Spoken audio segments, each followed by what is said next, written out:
She's just an innocent bystander. So what's new? Tell him I want to do it. It has to be done by next Thursday, Nick. And make sure it happens in Boston where he lives.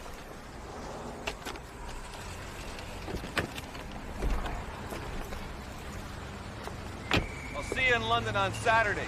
We'll have a pint to celebrate. The White Zone for immediate no parking. Do not leave your car.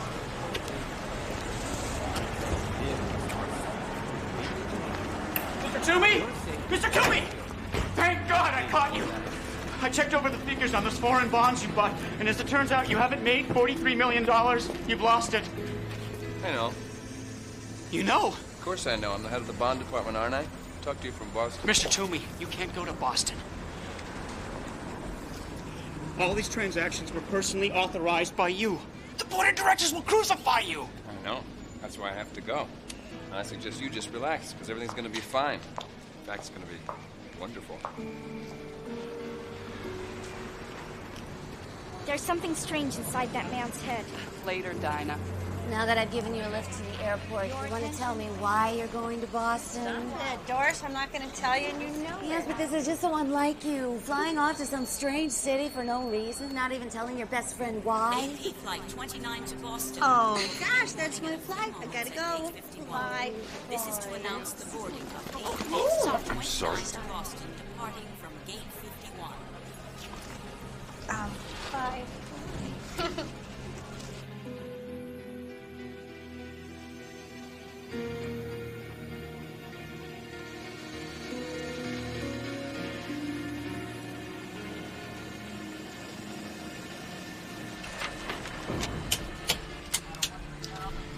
Oh, damn, these gauges, they don't tell us anything. That pressure leak could have been anywhere. Don't worry about it. It's the engineer's problem now. How can I not worry about it? You know what a pressure blowout can do. We were all damn near human pate. Oh, man. Maybe I've been doing this for too long.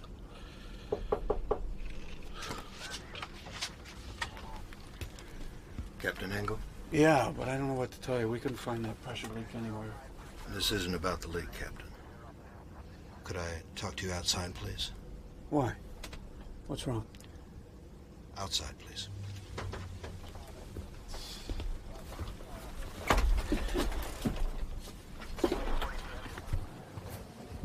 You want to tell me what's going on? It's about your wife. My wife? Oh. You mean my ex-wife? We're divorced. Why? What about her? There's been an accident. Perhaps you better come up to my office. What about Annie? How badly has she been hurt? Is she dead? Yes. I'm afraid she is. There was a fire in her apartment. Are you all right, Captain? Yeah. Just a shock, that's all. There's a red-eye leaving for Boston right now. You can deadhead back on it if you want. Yeah, I guess I better. Ladies and gentlemen, American Pride Flight 29 to Boston is now boarding passengers in all rows. Please, Looks like have a your full boarding flight. passes ready. Yeah, I guess. What's the weather like? Clouds at 20,000 feet from the Great Plains all the way to Boston. Oh, and we've had sightings of the Aurora Borealis of the Mojave Desert. Northern Lights? Over California this time of year? Who knows? The weather's been really freaky this year. I asked for a window seat, and that's what I'd like. See right there? Yes, of Says where your seat is. I want a window seat. Why don't you talk No. Why don't you talk to the ticketing agent? I only want to talk to you. I don't want to be her problem. I want to be... There's one on every flight, isn't there? Always. And since we have a very full flight this evening, we ask that you kindly place all bags and carry-on articles securely in the overhead luggage compartment or under the seat in front of you. If you are in need of any assistance, the flight attendant will come by to help. Well, I guess this is it, Captain. Have a nice trip. And my condolences. Thank you. Pardon me. Excuse me?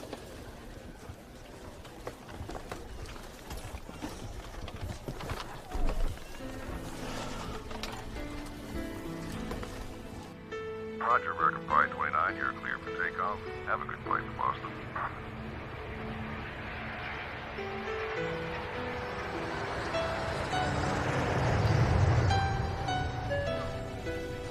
Our flight tonight will take us over the Rocky Mountains and Denver, past Des Moines and up over St. Louis, then on into the Boston area. So, folks, relax, enjoy the flight, and thank you for flying American Pride.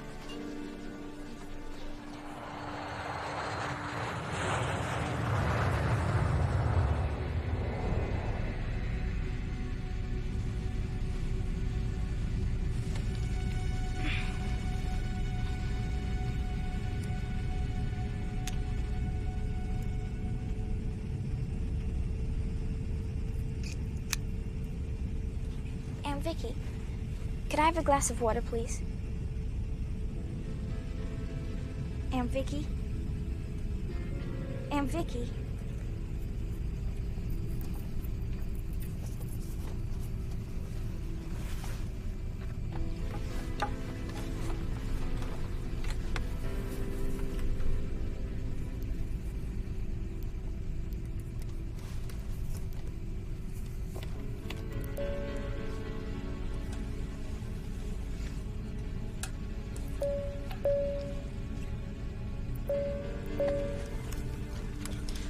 Would somebody speak to me, please?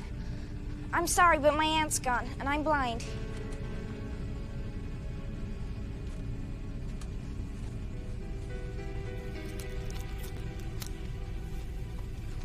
Hello? Is anybody here?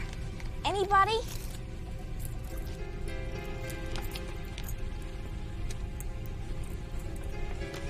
Dear God, please let someone be here. Anyone know?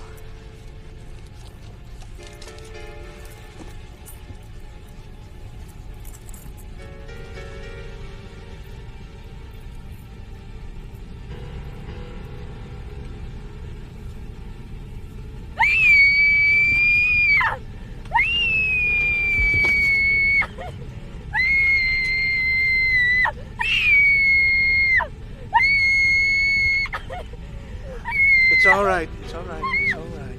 What's wrong? Where is everybody? They've gone. They've all gone. What do you mean, where's everybody? They're all right here.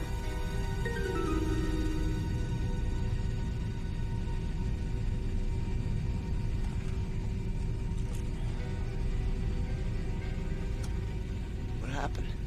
Did we land while I was asleep and let the others off? Where's my aunt? I want my aunt. Please, I want my aunt. You're gonna be all right. What's your name? Dinah, I can't find my aunt. I'm blind and I can't see her. I woke up and her seat was empty. Who was screaming? Is the plane in trouble, mister? Where is everybody? What's going on? Are we in Boston already? I want my aunt now! Aunt Vicky! Aunt Vicky! Hey! Aunt Vicky! What the hell is going on here? Will someone shut this brat up? You're not alone. There are other people here. Can you hear them? Yeah, I can hear them. But where's Aunt Vicky? And who's being killed? Killed? Has someone been killed? Have we been hijacked? No one has been killed. I felt her hair. Someone cut off her hair. There's 10. Counting yourself and the bloke asleep in first class. What about the crew? Anybody know about them? Not yet. I was just about to find out. You stay with the girl? Yeah, all right, but what's happening? Gotta come back with some All right, answers. everybody, just calm down.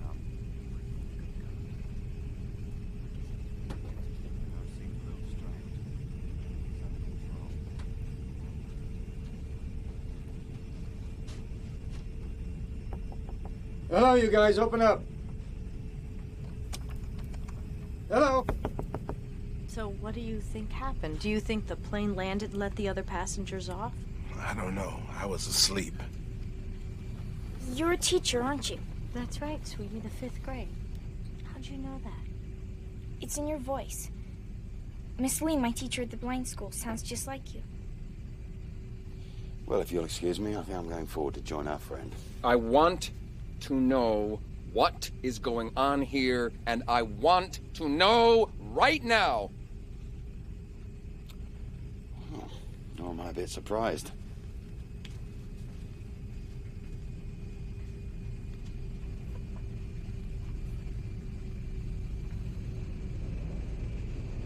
You said before that you had felt someone's hair. What did you mean by that? Over there on one of the seats. I felt someone's hair. This is a wig. It's not a human scalp. Is that what you felt? What do you see? Nothing, just mountains and darkness. Hello? Hello? Hello?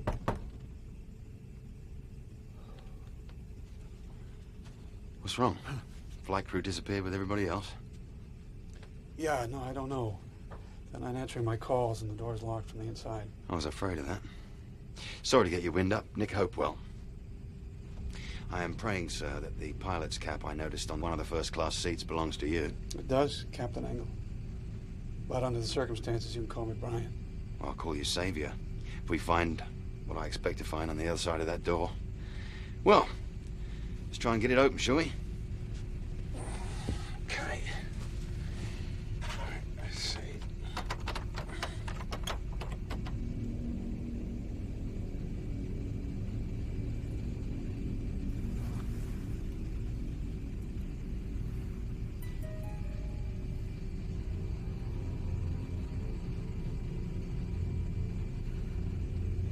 How could someone disappear and leave their hairpiece behind? It's quite a mystery, don't you think?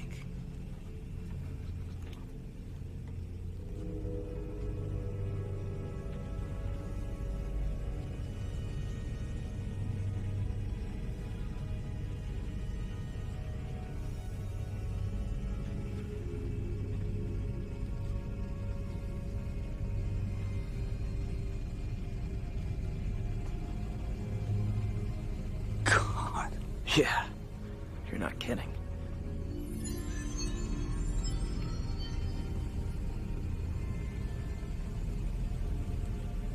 Somebody's bridge work. I was afraid of that.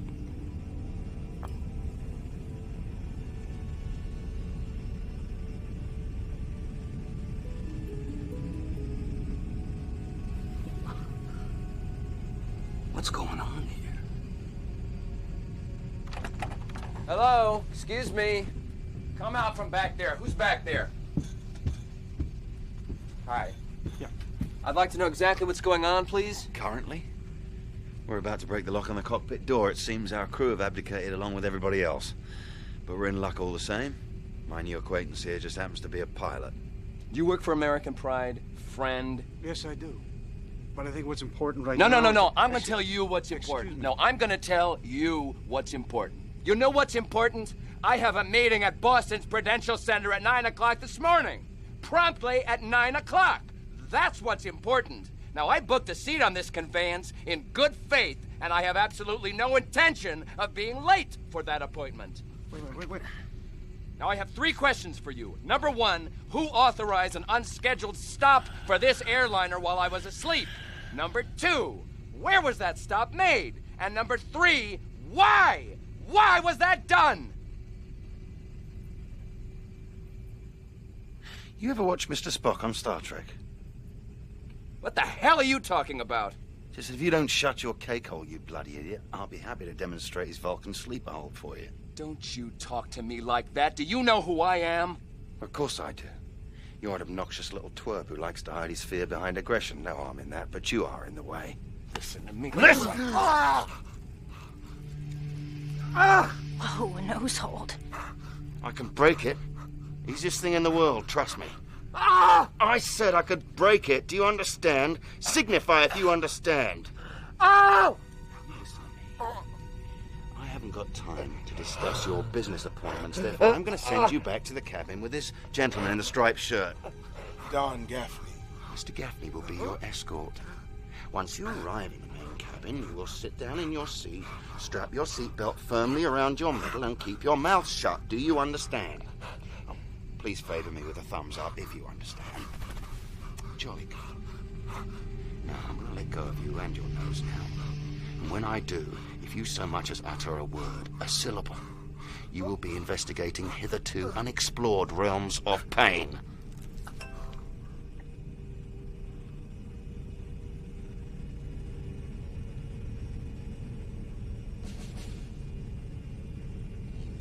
I wouldn't, mister. The guy means it.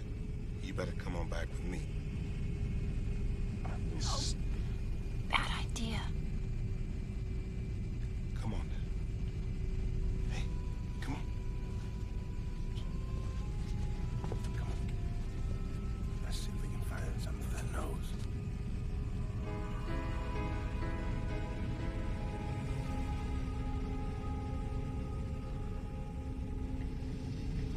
Right then. Let's get the cockpit door open, shall we?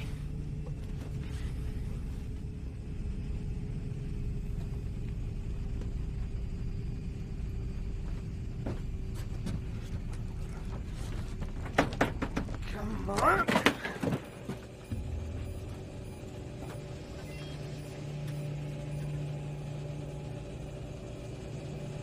Whoa. No one's driving the plane.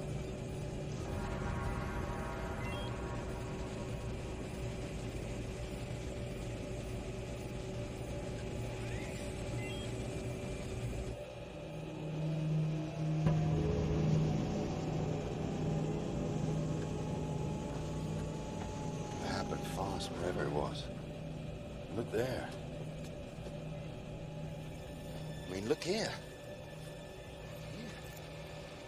If you want watches, you can take your pick. There are tons of them back in the main cabin. Oh, there indeed. Watches, jewelry, and glasses. Also purses, but the weirdest thing is there's stuff that we're pretty sure came from inside of people. Like surgical pins, pacemakers. You know, I've been going on roughly the same assumption as our rude friend, the one I used the nose lock on, that the plane had landed somewhere for some reason, and then most of the passengers and crew were somehow offloaded, and then... No, there couldn't have been a takeoff while we were sleeping. Well, you can fly that plane on automatic, but you need a human being to take one up or land it. So where are the passengers and crew, then?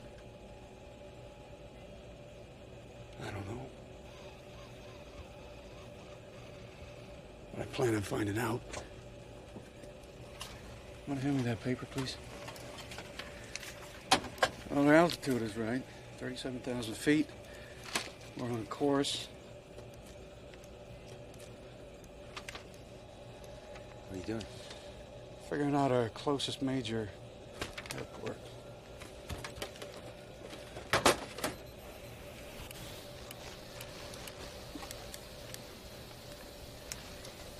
Denver Center, this is American Pride, flight 29. You read me, over.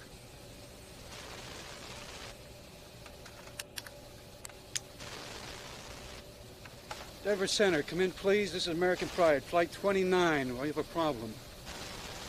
A big problem. What's going on? I'm not getting anything at all. Mayday, Mayday, this is American Pride, flight 29, requesting emergency aid. Come in, please.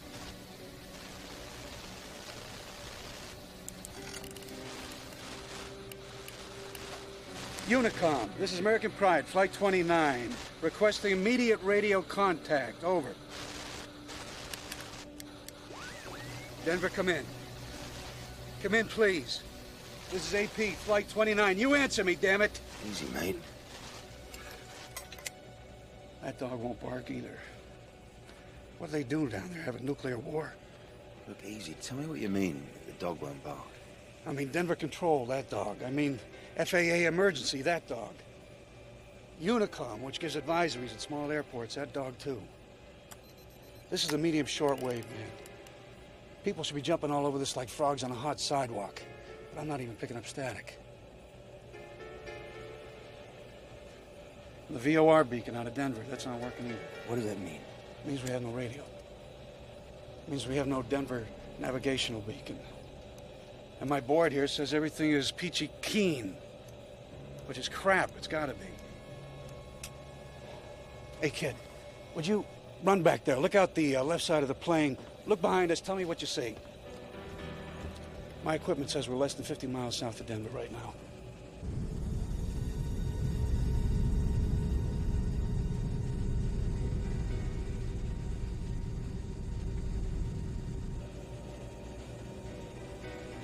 Well, there's nothing out there. Nothing at all.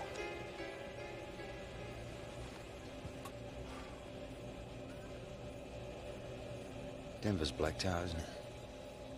Yeah. Either that or it's gone. All right, people, back to your seats. We need a little peace and quiet. We are being quiet. Now, come on, my young friends. Let's go sit in the back. The captain has a lot of work to do.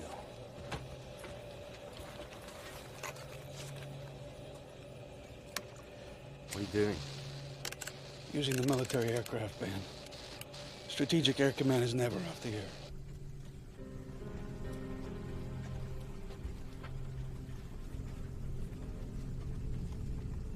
What's going on?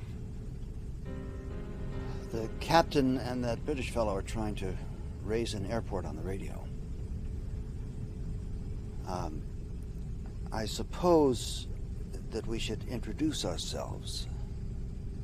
I'm Bob Jenkins. I'm a mystery writer. I've written more than 40 novels. None as strange as this.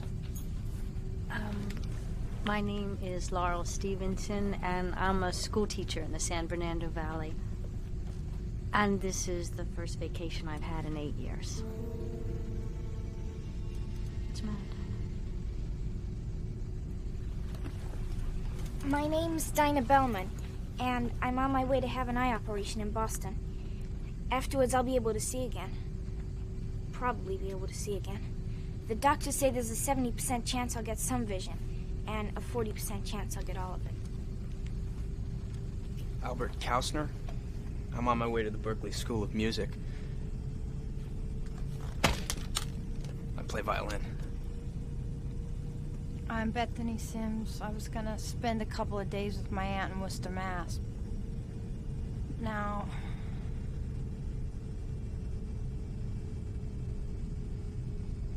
And you, sir, what's your name?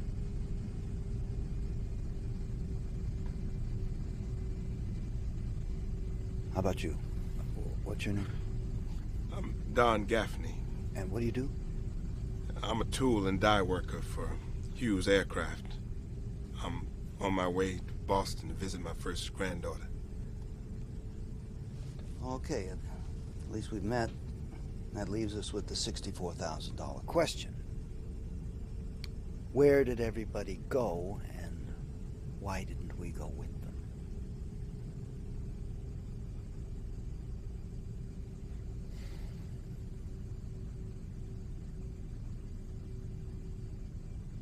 Air Force Control, this is American Pride, Flight 29. Do you read me? Over.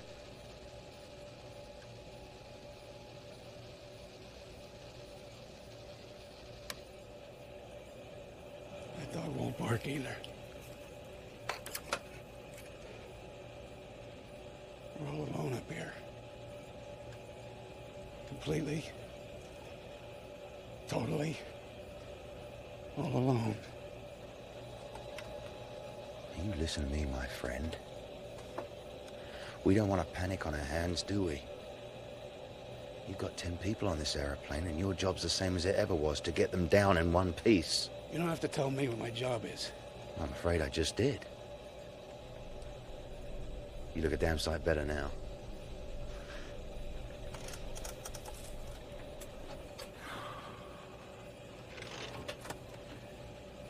What do you do for a living, Nick?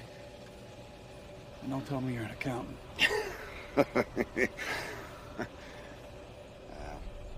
Junior attaché, British Embassy, old man. My aunt's hat. Well, that's what it says on my papers. If it said anything else, I suppose it'd be Her Majesty's mechanic. I fix things that need fixing. Right now, that means you. Thank you, but I'm fixed. Good enough, then. So what do you intend to do? Can you navigate without these ground beam thingies? Can you avoid other aircraft? I can navigate just fine with the onboard equipment. As for other planes, this thing right over here, that says there are no other planes. Well, we don't have to worry about running into anybody then, do we?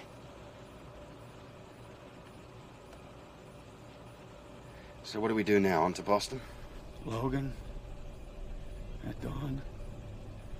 One of the busiest airports in the world with no idea what's going on in the country below us? No way. No, we're heading to Bangor, Maine. And I think it's time to tell the passengers. The few that are left, anyway. Could one of you gentlemen kindly tell me what's happened to all the service personnel? I've had a lovely nap. But where did everybody go? But it doesn't make any sense. Where'd everybody go? I don't know, but perhaps... Ladies and gentlemen, this is the captain speaking. Captain, my butt. Hey, shut up. As you know, we have an extremely odd situation on our hands here. We have no cockpit-to-ground communication. And about 5 minutes ago, we should have been able to see the lights of Denver clearly from the airplane. We couldn't. Now, all of that is bad news. The good news is this. The plane is undamaged. We have plenty of fuel. And I am qualified to fly this make and model. And the last thing I want to pass on to you is that our destination will now be Bangor, Maine. What? Our in-flight navigation equipment is in 5x5 working order. But I can't say the same for our navigational beams. Under the circumstances, Bangor International Airport will be our safest bet. I have an important business meeting in Boston this morning at 9 o'clock, and I forbid you to fly us into some whistle-stop Maine airport! Do you hear me? Would you please be quiet? You're scaring the little girl. Scaring the little girl? Scaring the little girl! Lady! We're diverting to some tin pod airport in the middle of nowhere! I've got better things to think about than scaring the little girl! Why don't you just sit down and shut up, or I'm gonna pop you one! I don't think you could do it alone, bud. He won't have to. I'll take a swing at you myself if you don't shut up. I'm real scared now. I'll help them if you don't stop it, mister. I really will.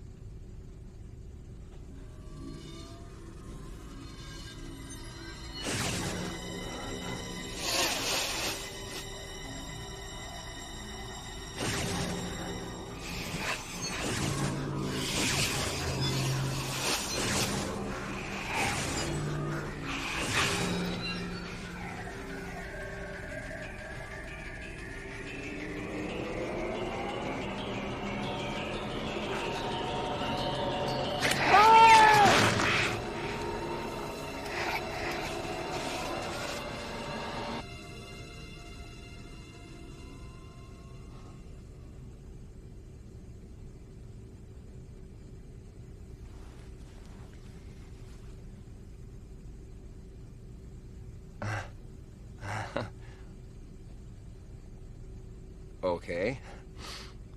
Okay, fine. You're all against me? That's fine.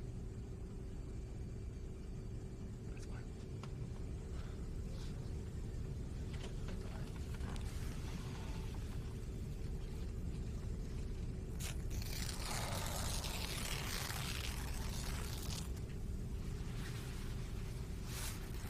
It doesn't have to be this way, mister. You should just relax. Take it easy.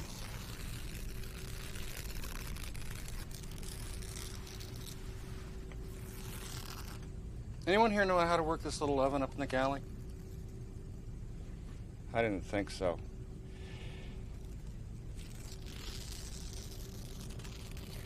That man was just upset, you know. He's better now. We all look like monsters to him. No. I'm sure we don't. Now, what made you say that? I hear things sometimes. People's thoughts. I always have. But just now, for the first time. I saw what that man was seeing. It was dark and fuzzy, but I still saw. Sweetie, that's just your imagination, that's all. That's what my aunt used to say, too. But it's not. Why don't you get some sleep? You'll feel a whole lot better. No, I won't. Besides, I was asleep, and now I'm all slept out.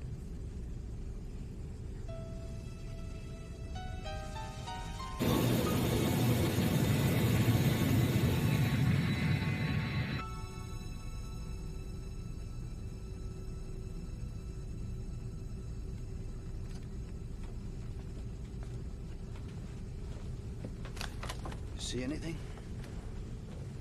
Didn't think so. May I ask you something? Did you happen to hear anything the little girl said earlier? No. Well, she was telling Miss Stevenson that she didn't think she could go to sleep because she had already been asleep. I also had been asleep. What about you, dear boy? What about me, what? Were you sleeping? You were, weren't you? Well, yeah. Yes. We were all asleep. Everybody. Well, maybe. Nonsense, maybe. I'm a mystery writer. Deduction is my bread and butter. Don't you think if someone had been awake when all those people were eliminated, that person would have screamed bloody murder and awakened the rest of us? I guess so. Of course. So I deduce that everyone was asleep, including all those people that were subtracted, along with the flight crew, of course, dear boy. Could you call me Albert, please, Mr. Jenkins? That's my name. Oh, I'm sorry, yes, of course. Yes, I'm upset, and when I'm upset, I tend to get a little patronizing. Please forgive me. It's just that I'm trying to figure this thing out. Well, do you have any ideas? Well, if it were just the plane, I could easily come up with a scenario. What scenario? Well, let's say, for instance, that some shadowy government organization decided to conduct an experiment and we were the test subjects. And the purpose of such an experiment, given the circumstances, would be to document the effect of serious emotional stress on a number of ordinary Americans. And the scientist who designed the experiment loads the oxygen system of this plane with an odorless hypnotic gas. After this is released into the air, everyone falls asleep, with the obvious exception of the pilot, who is breathing uncontaminated air through a mask. Then the captain lands the plane at a secret airstrip in Nevada, let's say, whereupon, with the exception of the 9 randomly chosen test subjects, all the sleeping passengers are carefully carried off the plane and placed aboard another identical plane. The captain then gets Flight 29 airborne again and returns it to its original altitude and heading. He activates the autopilot. He disables the radio systems. And then, as the effect of the gas begins to wear off, the captain hears on his intercom the voice of the little blind girl calling for her aunt. And he knows that this will wake the others. The experiment is about to begin. Captain Angle is one of them. Well, in this scenario, he is. If Captain Angle is one of the people who did this to us, we're going to have to capture him as soon as we land. You, me, Mr. Gaffney, and perhaps that British fellow. But it doesn't hold up, you know. What? This scenario I just gave you doesn't hold up. But you just said. What I said was, if it were just this plane, I could give you a scenario. But unfortunately, it's not just this plane. The city of Denver is probably still down there, but all its lights were off, if it was. And it's not just Denver, I can tell you that. Omaha, Des Moines, St. Louis. There isn't a trace of any of them down there either. Now, what has happened has not just happened on this plane. And that's where deduction breaks down.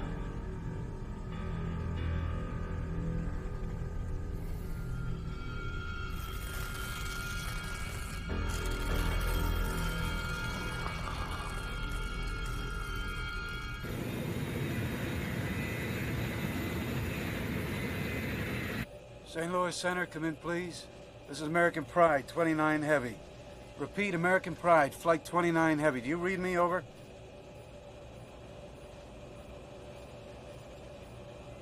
Nothing anywhere. Not on the ground or in the air. It's like the entire country has suddenly ceased to exist. I don't suppose you ever read science fiction, do you? Well, I was crazy about it as a kid. You? Yeah, till I was 18 or so.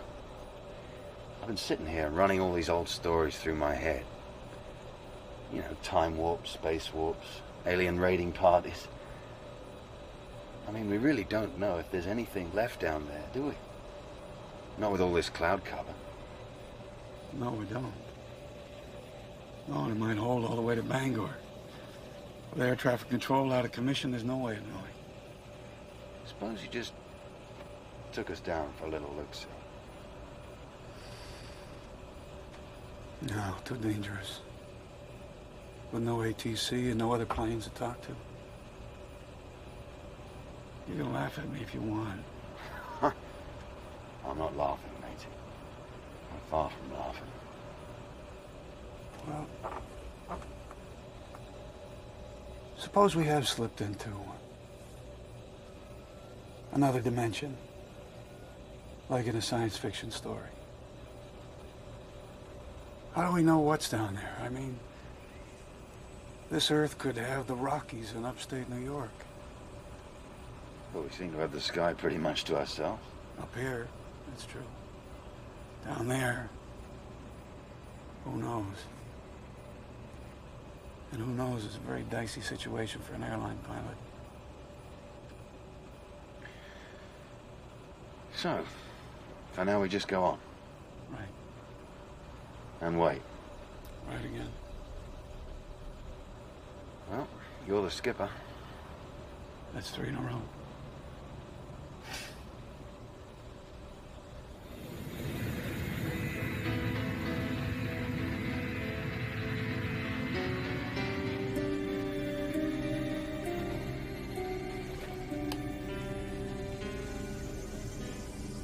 What do you see? The sun's up. That's about it. What about the ground? I can't see it. It's all clouds down there. Perhaps it's just as well. Maybe.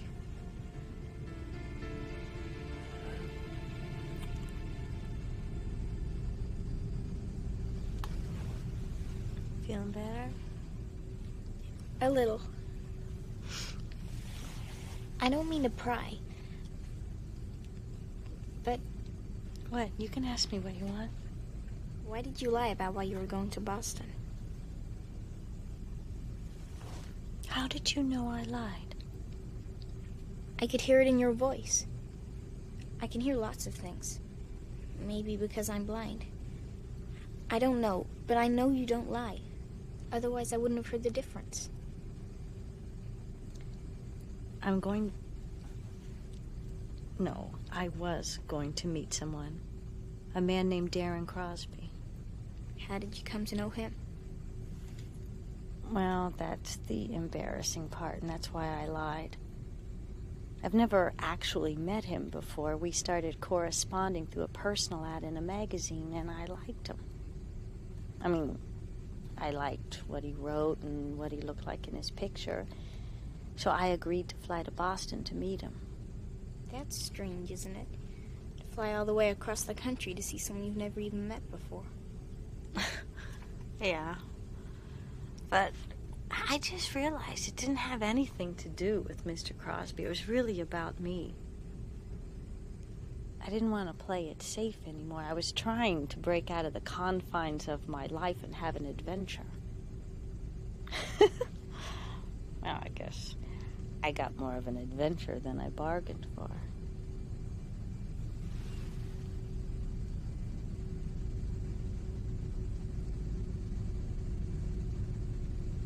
You're very pretty, Laurel. I'm sure you'll find what you're looking for.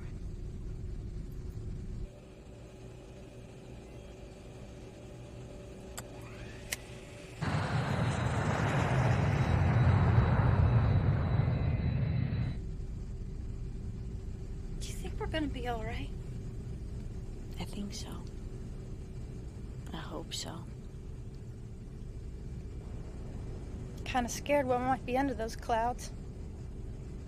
Then I was scared anyway about Boston.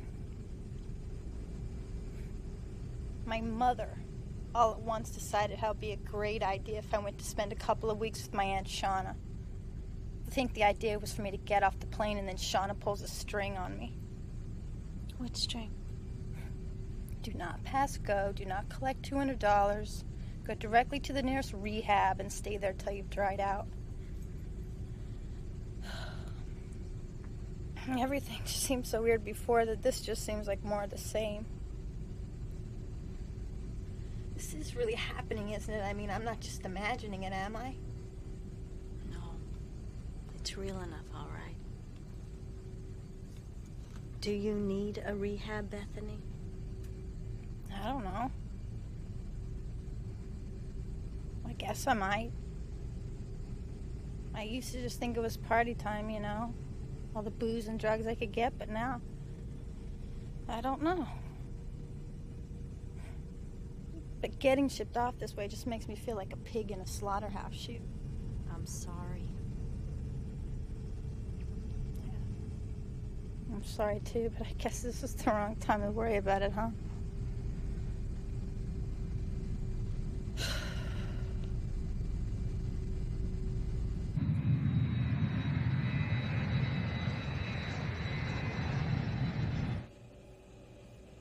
Well, I think it's time to fish or cut bait. Hello again, ladies and gentlemen. This is Captain Engel speaking. We are currently over the Atlantic Ocean, about 30 miles off the Maine coast. I'll be commencing our initial descent into the Bangor area very soon. I want you all to make sure your seatbelts are snug and secure. I'm beginning our descent now. I want you all to be calm. My board up here is green across, and all procedures in the flight deck remain routine. Well, that's very comforting, that is. You should have been a politician, mate. Well, I doubt they're feeling very comfortable right now. I know I'm not. 30,000 feet, still descending. I don't mind telling you, Brian, I'm scared stiff. Part of me wants to grab you and make you take us back up again. Oh, it wouldn't do any good. We can't stay up here forever. I realize that. I'm still afraid of what's under these clouds. Or not under them. Well, we'll find out together.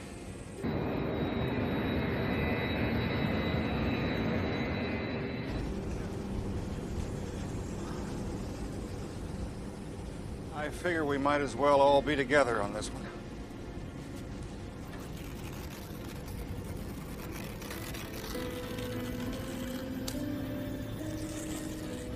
Do you mind stopping that? It's driving me crazy.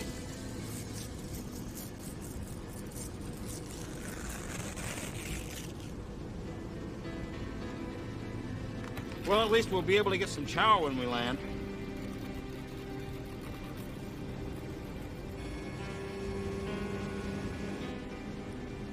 You know something, Dinah? What? I really don't want to go down there. I mean, I really don't. Well, if it'll make you feel any better, you're not the only one. I'm scared. I mean, very scared. I think I'm gonna pass out.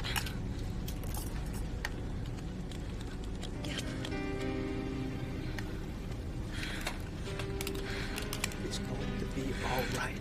I hope so. Oh!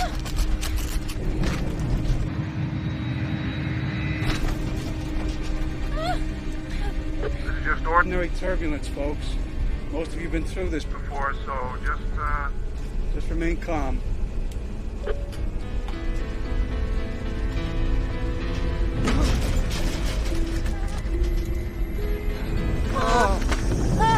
What's wrong? Is there something wrong with the plane? Are we gonna crash? No, I don't think so, sweetie. I hope not. Is it gonna be all right? Is it really gonna be all right? I hope so. I hope so. us all.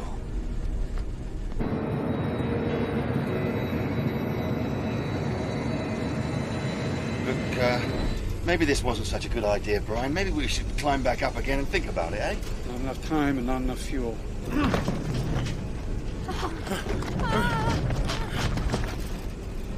Hang on. Going in.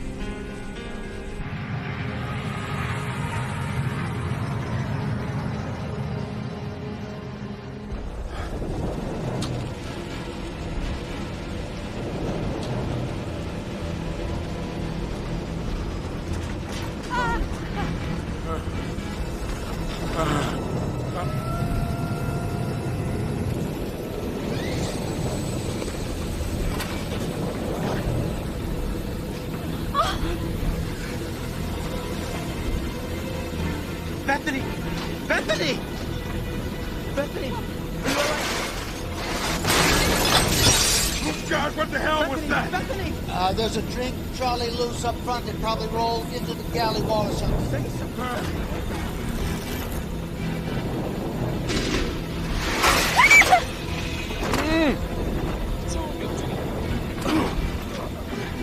Please, I don't want to die. I just don't want to die.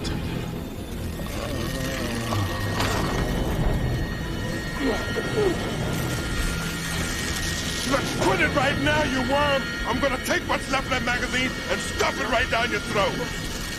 Try it, you little jackass.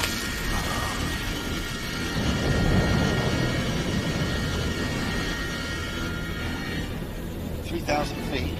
How low is this ceiling, Brian? I don't know. Lower than I'd hoped, that's for sure. Oh, that makes me feel a lot better. I'll take us down to 500 feet. If we still haven't broken through the cloud cover, I'll take us back up again. We'll fly down to Portland. Well, maybe you should take us that way now. Now, the weather down there is almost always worse than the weather here. This is starting to look like a bad decision, mate. We haven't struck out yet. But we are running out of room, aren't we? I mean, 2,000 feet. Somewhere underneath all this grayness, the ground's rushing up to meet us, isn't it? Yeah, it is, but we still...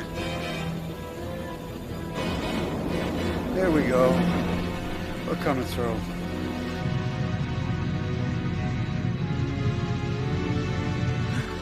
It's all right.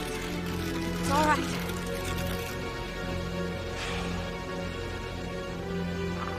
We've broken through the ceiling, ladies and gentlemen. In a few minutes, you're going to hear a thump from below. That'll be the landing gear lowering into place. I am continuing our descent into the Bangor area.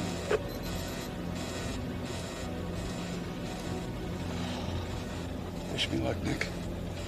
Oh, I do, matey. I do.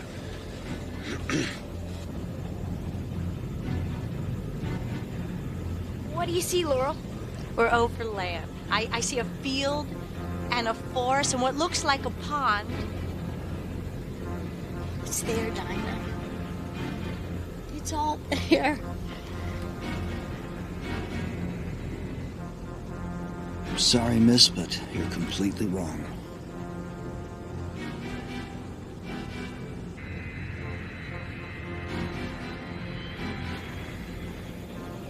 I can see the airport. My God, what a beautiful sight. Well, buckle up, we're coming in. Bangor Tower, this is AP, Flight 29, heavy. I am declaring an emergency. If you have runway traffic, get it out of the way. I am coming in. The runway lights are dead, Brian. No time to worry about that now.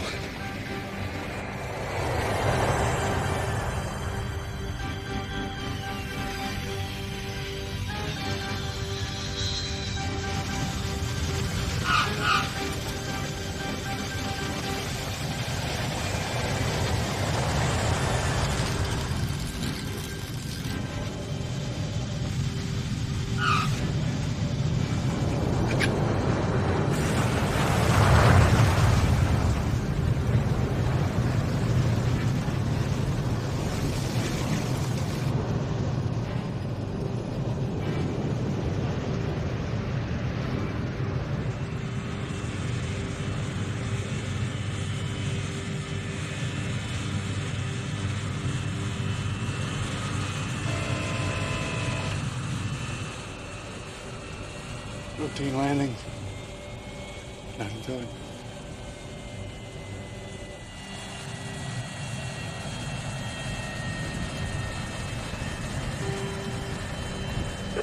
Ladies and gentlemen, welcome to Bangor. Yeah!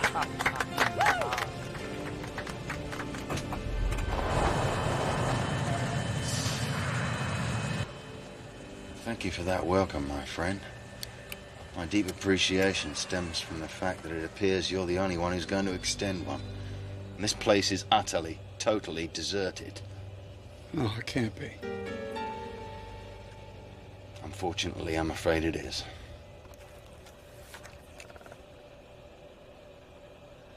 So what do we do now, Brian? We get out of the plane. And we see what's what. After you, Squire.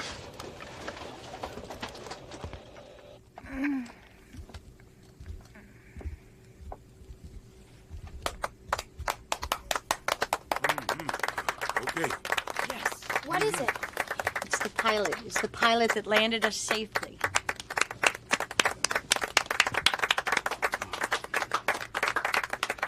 Ladies and gentlemen, I assure you it was a very routine landing. Aw, shucks, ma'am. It weren't nothing. You made it down alive? That's great. If I could just have your attention. Now, I know you've all looked out the windows, so you know as much as I do. Not only have the passengers and the crew on this flight disappeared, but it now appears that the people on the ground have disappeared as well.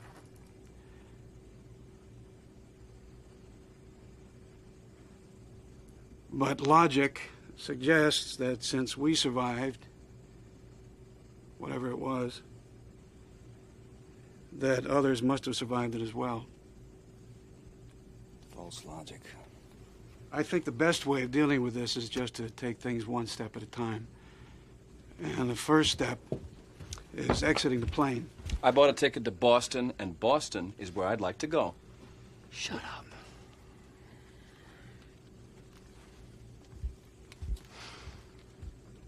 We're going to have to use the emergency slide, so I want to review the procedures with you.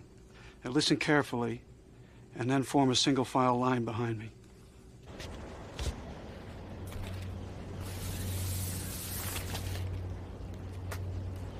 Well, here we are at last.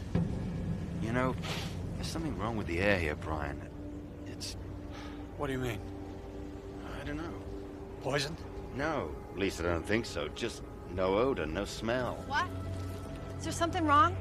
I mean, I'm not sure I really want to know, but if there is... Honey, there's nothing wrong here. But there is. This place smells wrong. Really badly wrong.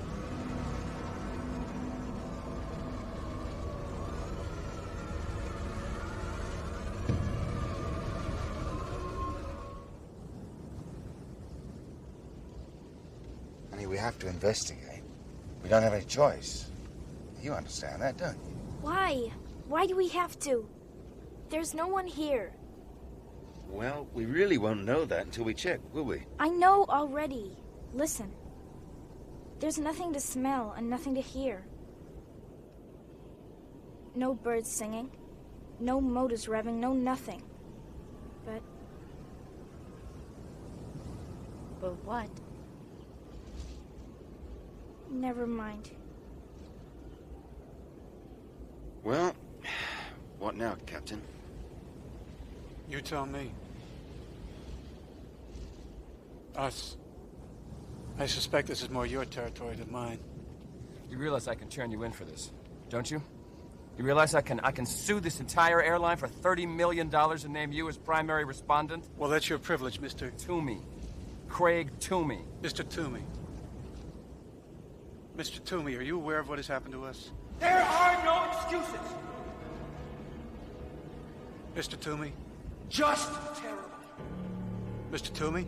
Stop wasting time! Mr. Toomey? This is terrible. Just terrible. An A- and a B. A B, for God's sake. What, you gonna dig ditches for the rest of your life? But Daddy, There are no excuses. Look at this. That's a B.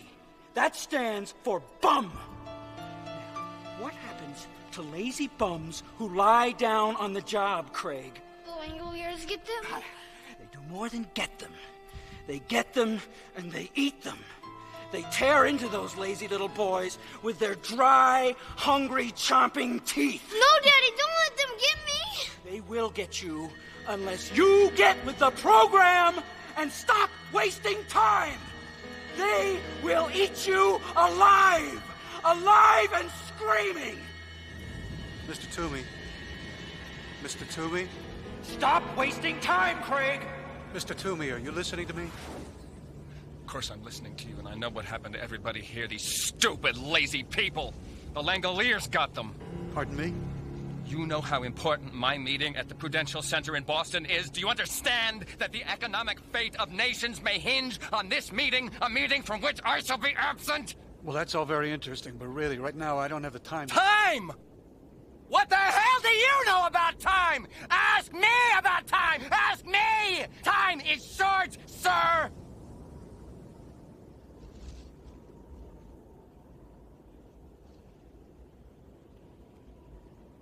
And what do you reckon the best way is inside the terminal, Brian? Well, I guess it would be through the luggage conveyor. All right, then. Now let's hike on over. Ladies and gentlemen, shall we?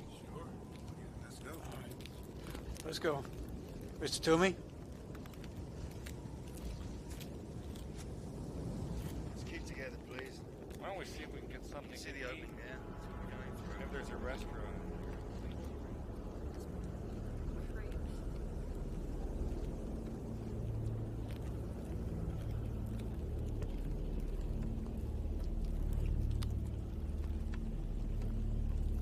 Don't have to worry so much, Dinah. It's just that the situation is strange, therefore everything seems strange. Including the sound your heels make hitting the concrete? You're right. They sound weak. That's right. Weak.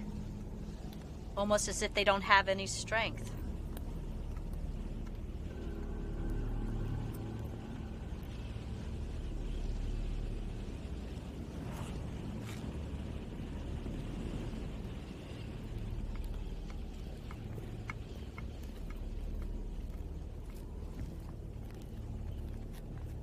Coast clear.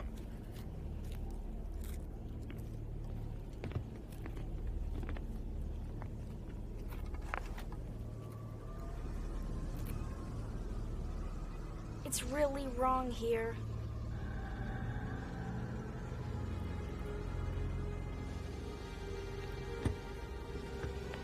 Watch your head going through here. That's it. Yeah, just wait for me to get it.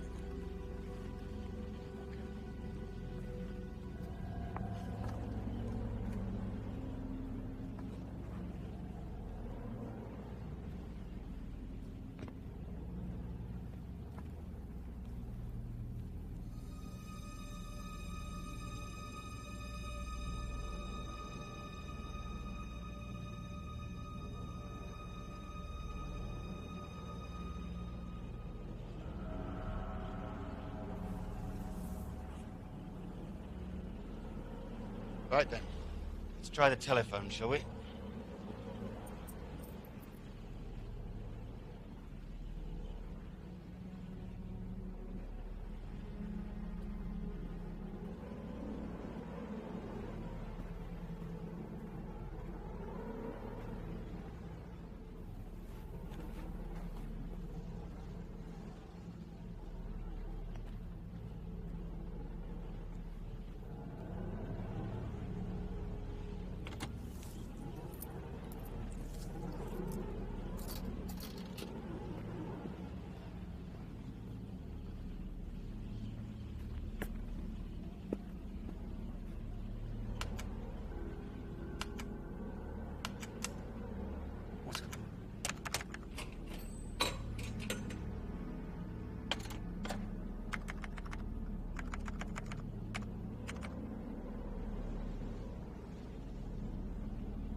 What, I scare you?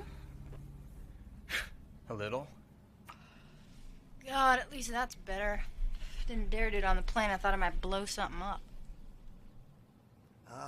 Excuse me, but I quit those, 10 years ago. No lectures, please. I've had enough to last me a lifetime. No. I was gonna ask if I could have one. Thank you. Thanks.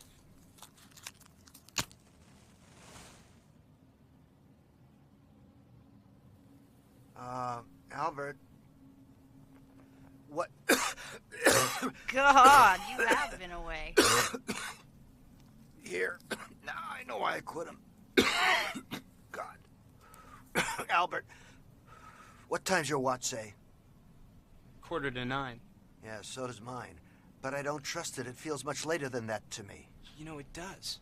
It feels like it's almost lunchtime. Isn't that nuts? It's not nuts. It's just jet lag. No, I disagree with you, young lady. We traveled west-east, and any temporal dislocation that west-east travelers feel works in the opposite direction. They feel it's earlier than it really is. I wanted to ask you about that exact thing on the plane. When the captain told us that there must be other people here, you said false logic. But it seemed straight enough to me. We were all asleep, and we're here. And if this happened at 4:07 Bangor time, well, then almost everybody in town must have been asleep. Yes. Yes. So, where are they?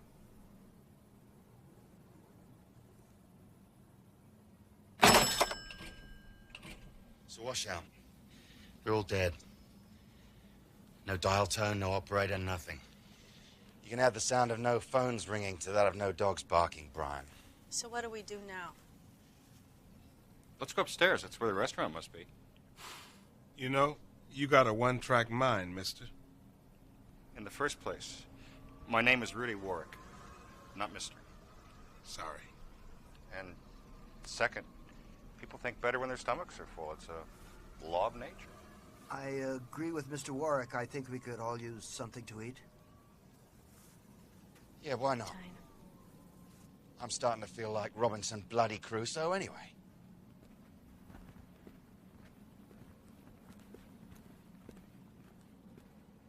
You know something, don't you? I might, but then I might not. But I do have a suggestion. Young lady, save your matches. Well, I don't get what you mean. There's got to be a newsstand upstairs with tons of matches and disposable lighters. I just still say save your matches. Wait a minute. Where's Mr. Toomey? Who cares? Good riddance to bad rubbish. Sorry, mate, I didn't see him go. Toomey! Craig Toomey! Where are you? Something's wrong. There's no echo. What do you mean? That's impossible.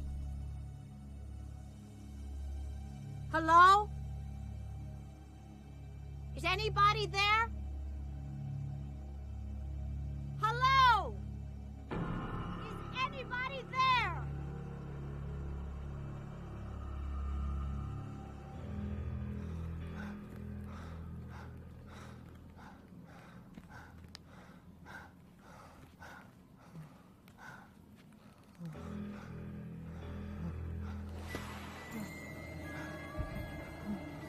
They're coming, son.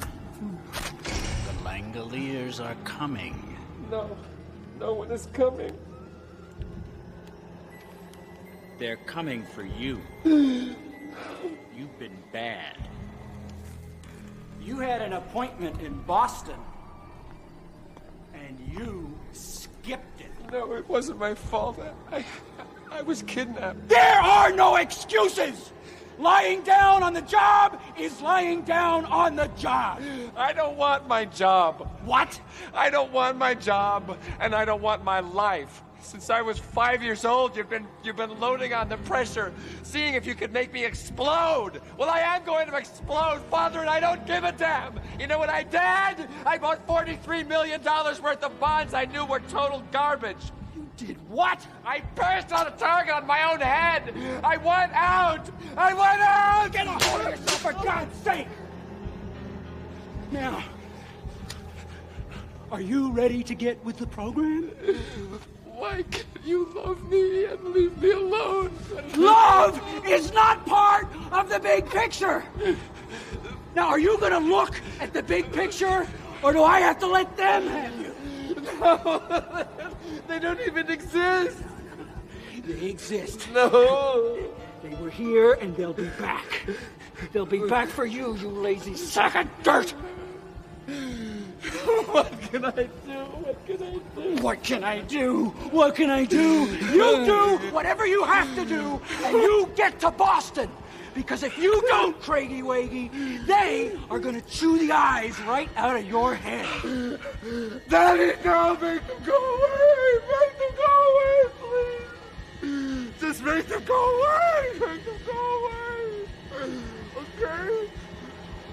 Okay? To me! Greg, to me!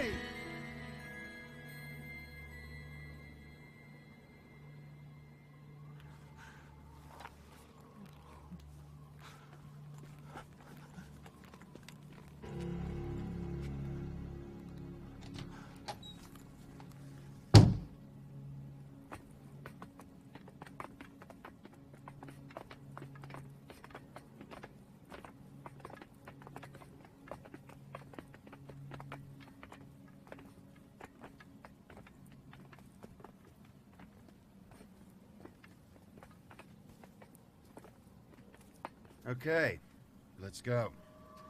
Wait. What? Shh.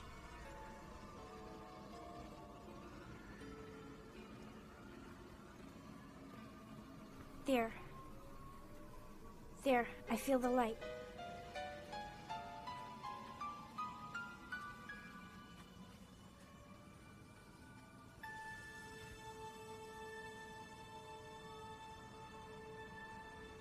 The glass is wrong, too. Dinah. Shh. I hear something.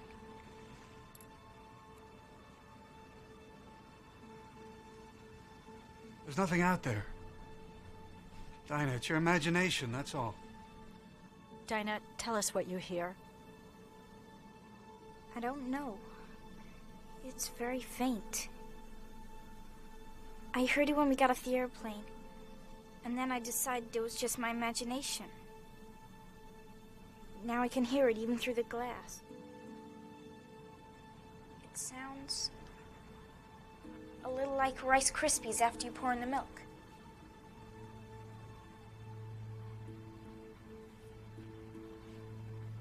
You hear anything? A bloody thing. Mind you, she is blind. I mean, she's used to making her ears do double duty. I think it's hysteria. Do you hear anything? Not a bloody thing. Mind you, she's blind. She's used to making her ears do double duty. I think it's hysteria. Dinah, what are you talking about? I was talking to Nick. And she heard us from over there by the window. You've got great ears, hon. I hear what I hear. And I hear something out there. In that direction. And it's awful. A really terrible, scary sound. If you could just tell us what it was from this, it would really help. I don't know. But I know it's closer than it was. We have to get out of here, and soon. Because something's coming. There's something making that horrible serial noise. Dinah, the plane we came in on is almost out of fuel. Then you have to put some more in it! It's coming! Don't you understand? It's coming! And if we haven't gone by the time it gets here, we're all going to die!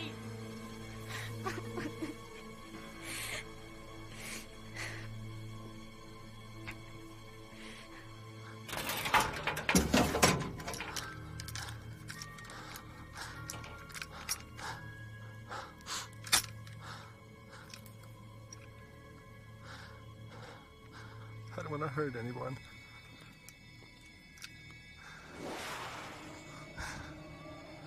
Don't forget, Craigie Waggy. The Langoliers were here. And they will be back. You'd better be gone when they get here, or you know what will happen. Oh, I know what'll happen. They'll eat me. They'll eat me all up.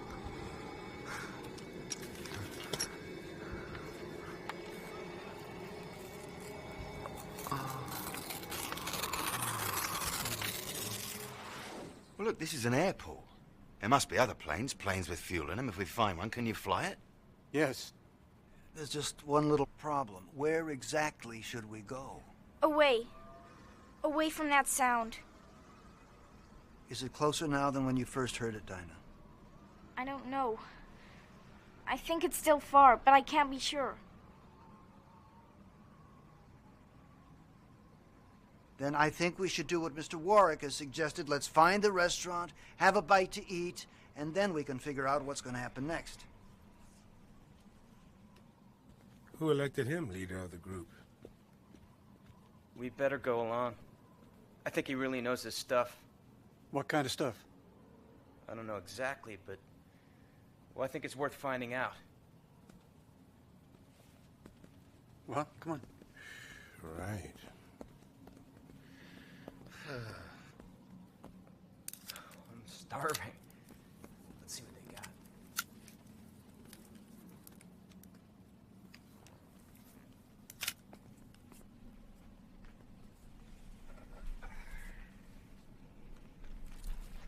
See? I told you I didn't need to save my matches. You were right. But let's try one of these, okay? Sure, but why? Well, that's what we're going to find out. Son of a bee. Looks like we've discovered yet another problem. Can I borrow your book of matches, Bethany? Wait a minute, matey. Exactly what is it you do know? Only that this situation has even wider implications than we thought. What's happening, folks? Be damned if I know, but I don't like it much.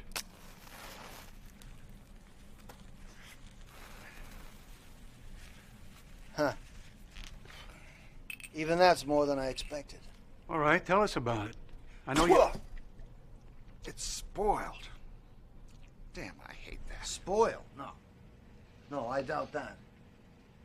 But you can tell from the clocks that the power in the cold case must have gone out less than 5 hours ago. You don't think it's spoiled? You try it.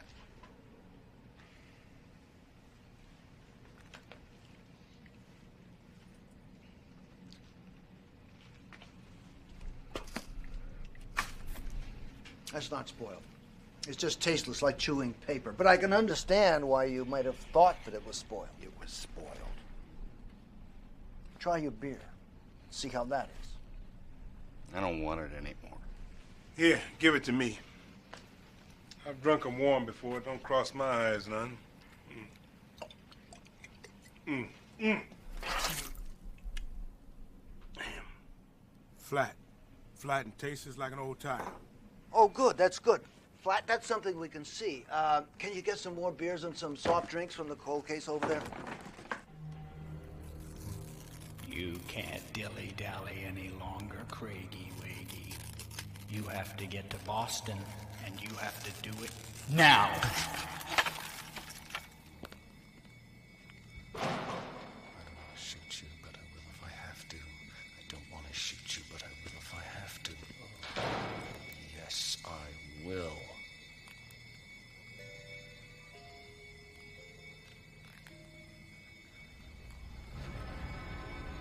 You're out there, aren't you?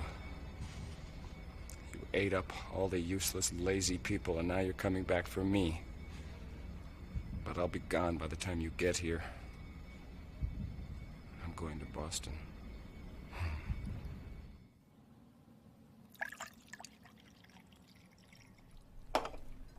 So we're all agreed. The beer's flat. But why? Well, I have an idea, but before I say anything else, I'd like you all to look around this place very carefully and see if you can tell me what's different about in here than on the plane.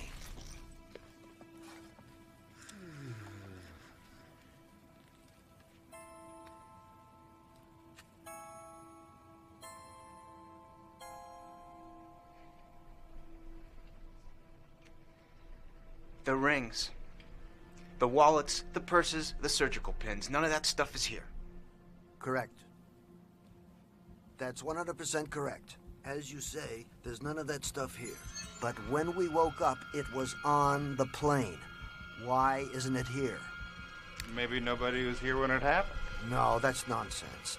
An air terminal is like a police station or a fire station. There's people there regardless of the hour. Watch out, I hear someone! I don't want to shoot her, but I will if I have to. Now take me to Boston. What's you hear me? happening? What is it? Take me to Boston. You're choking me! What is he doing? What's choking me? Steady on, old mate. Stop moving around! You can make me do something I don't want to do. Now you stop moving Do around! as he says, Bethany. I don't want to shoot her, but I will if I have to. Ow! No, Albert!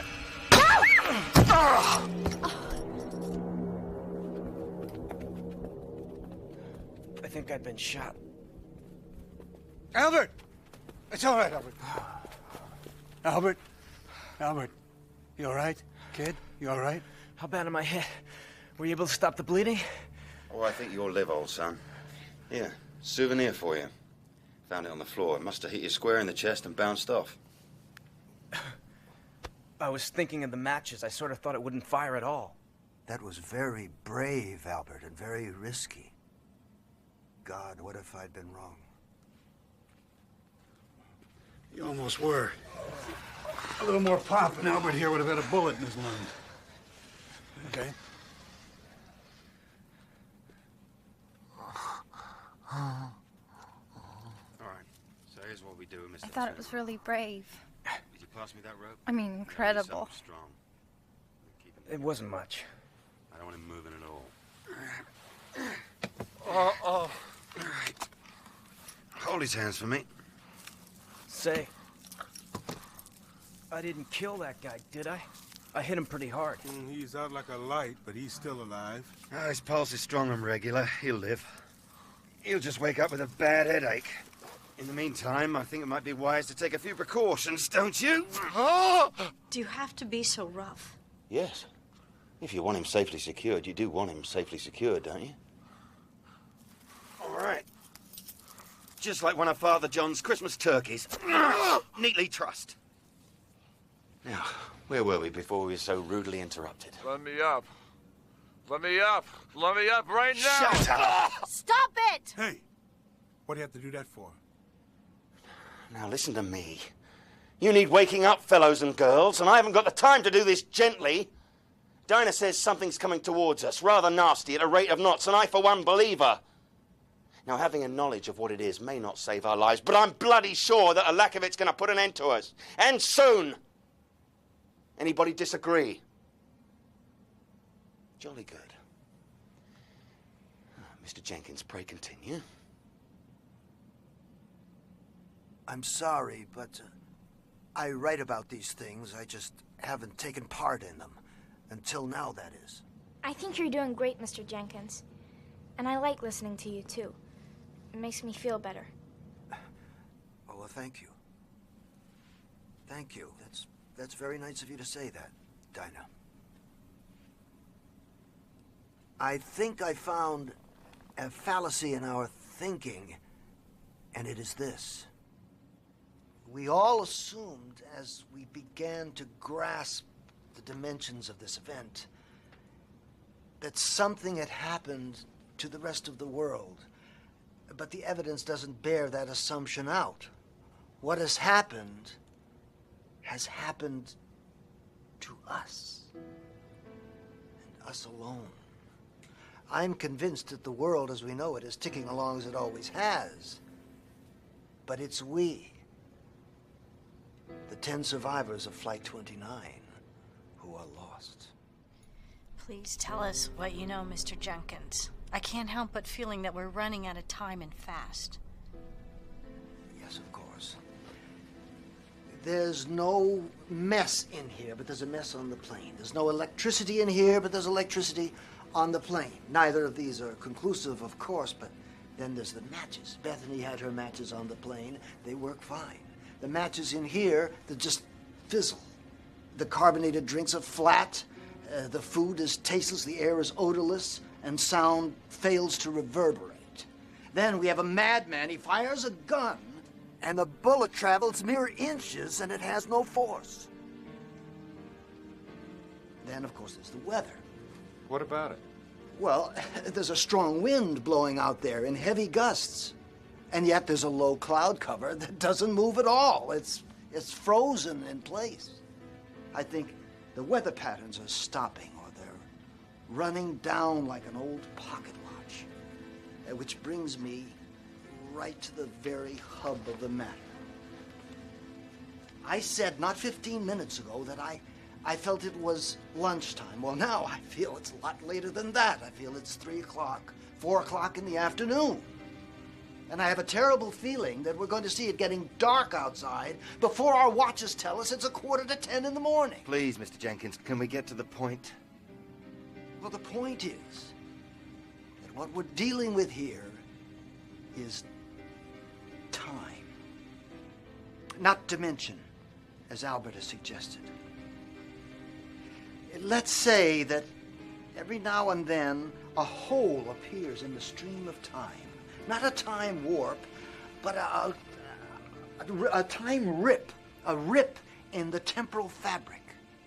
That's the craziest thing I ever heard. Amen.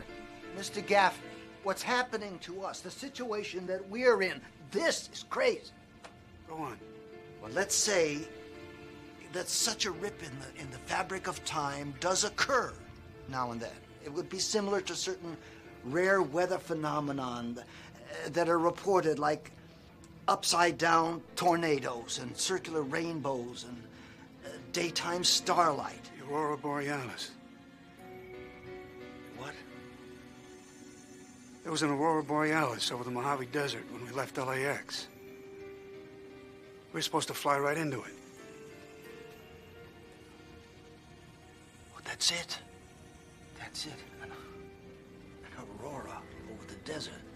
That strengthens my point, doesn't it? If we had the bad luck to fly into that, and it was a time rip, well, that means that we're no longer in our own time, ladies and gentlemen. Look, I have to agree with the lady. Time is short. Could we just get to the bottom line, please, Mr. Jenkins? The bottom line is, I believe, that we have hopped an absurdly short distance into the past. Say as little as 15 minutes. And we're discovering the unlovely truth about time travel. That one can't appear in the Texas State School Book Depository on November 22nd, 1963, and hope to stop the Kennedy assassination. One can't witness the building of the pyramids or the sack of Rome, or investigate the age of the dinosaurs firsthand. No, fellow time travelers. Have a look around you. This is the past. It's empty. It's silent.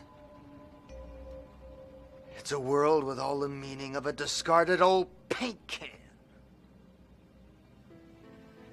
Sensory input has disappeared. Electricity has already disappeared.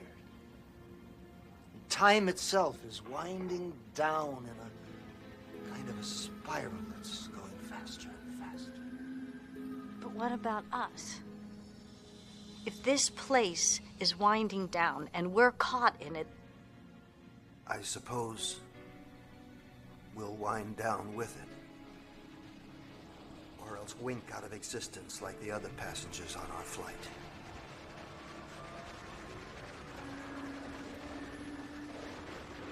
Mr. Jenkins, the sound I told you about before. I can hear it again. It's getting closer. Much, much closer.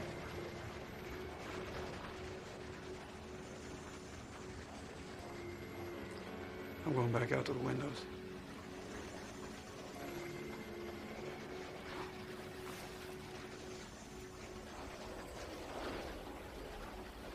What about you two? You coming? we can hear it as well as we want to from here. Why'd you stay away from Mr. Toomey?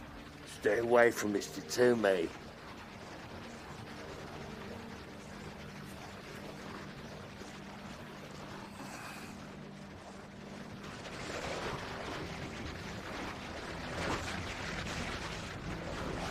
What do you make of it,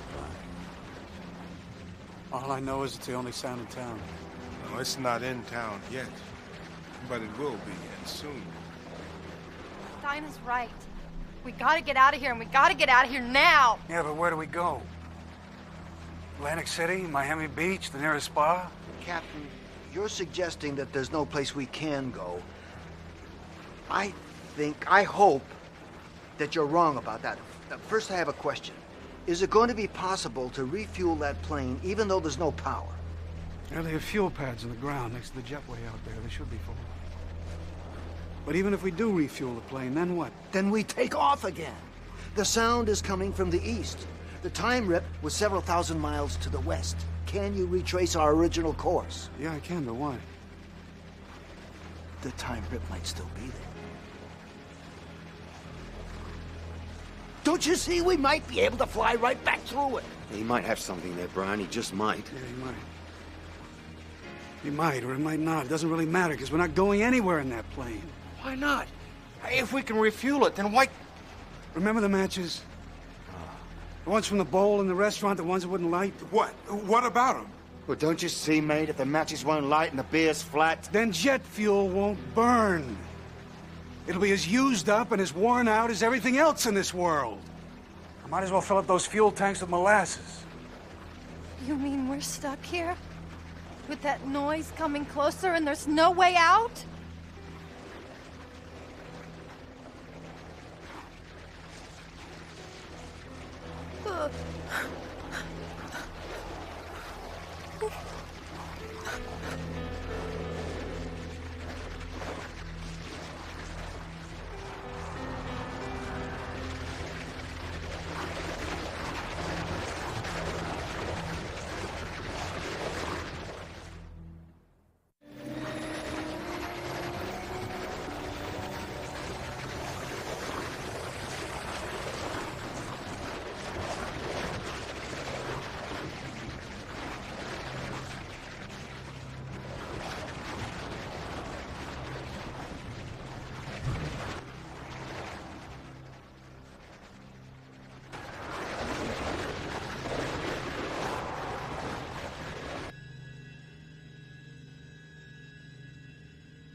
You mentioned Langoliers earlier, Mr. Toomey. What are those? Dinah, don't talk to him. Oh, don't worry. I wouldn't hurt the child. No more than I would have hurt that girl. I'm just frightened, that's all. Aren't you? Yes. But I don't take hostages, and I don't try to shoot teenage boys when I'm frightened. Touché. What are the Langoliers, Mr. Toomey? Well...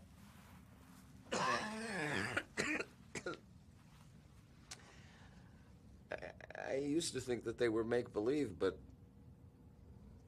I'm beginning to wonder because I hear it too. The sound. The sound's the Langoliers. Well, I don't know what else it could be. Tell me more about them. Well...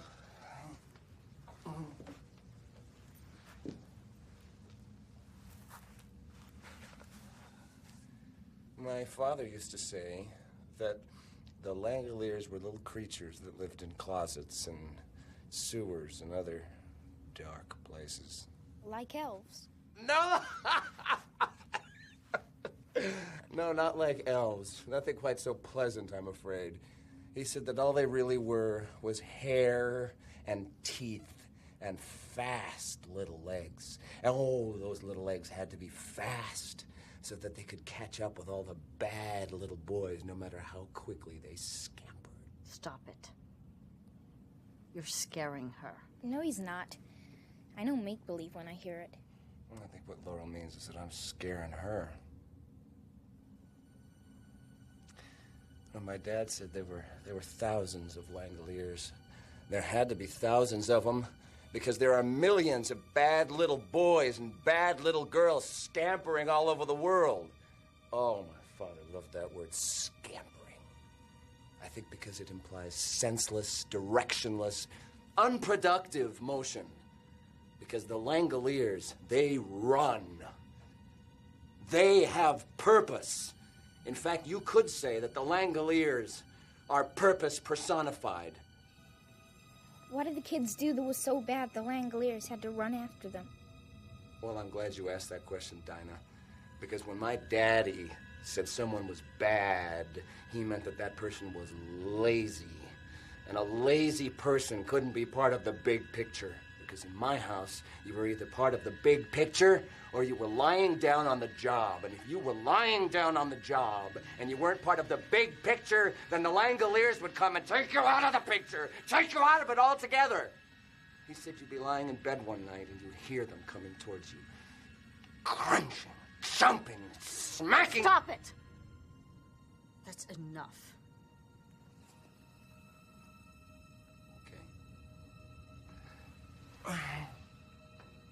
I'll bet you were scared of your dad, weren't you, Mr. Toomey? You and the cigar, little miss. I was terrified of her. Is he dead? Yeah. Was he lying down on the job? Did the Langoliers get him? Yes.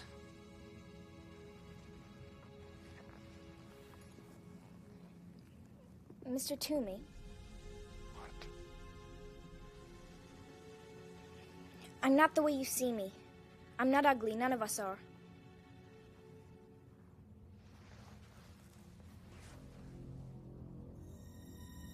And just how do you know how I see you, little blind miss? You might be surprised.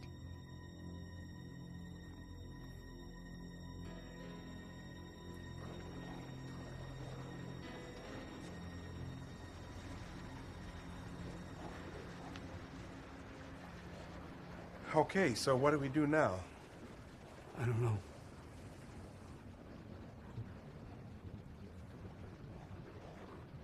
God, she looks beautiful, doesn't she?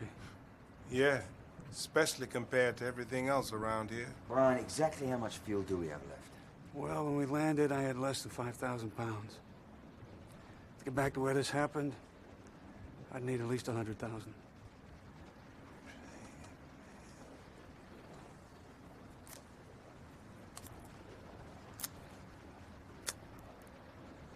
Whatever's happening seems to be catching. Well, I'm going back to the restaurant. I don't like leaving the ladies alone with that banker fella too long.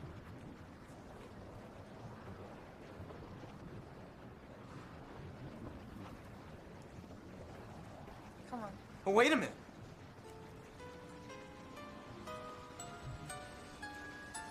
Albert? Albert, what is it? Captain Angle. Captain Angle, come here.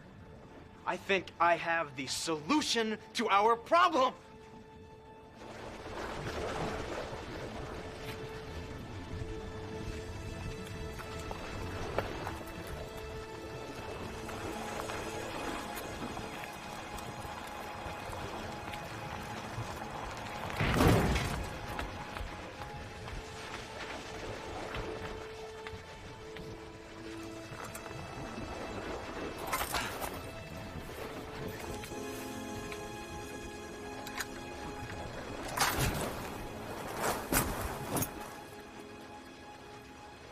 What are they doing?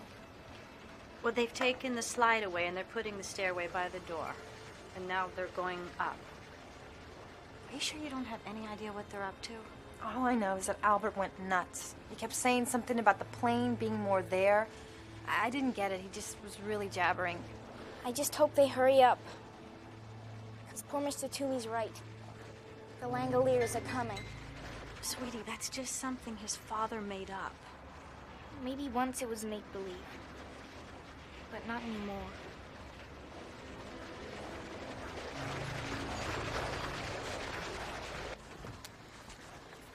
All right, Albert.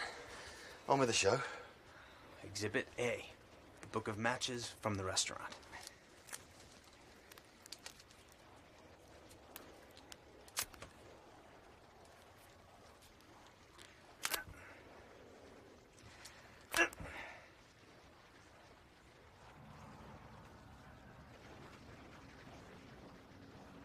Looks different outside. The light's going. That's what's different. How's Mr. Toomey? You kidding? He fell asleep.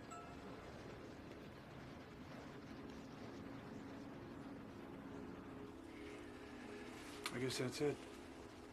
There's nothing more we can do out here. Now, wait a minute. I smelled something. I smelled sulfur. I did too. Try another one, Albert. You see? You see?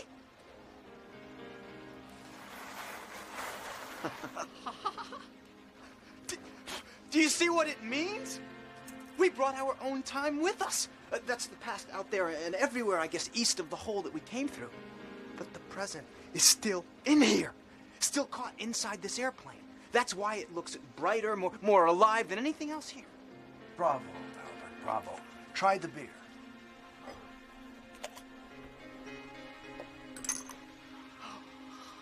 Smell. By God, it smells like beer. Well, come on, mate, pour it. My doc says suspense is bad for the old ticker.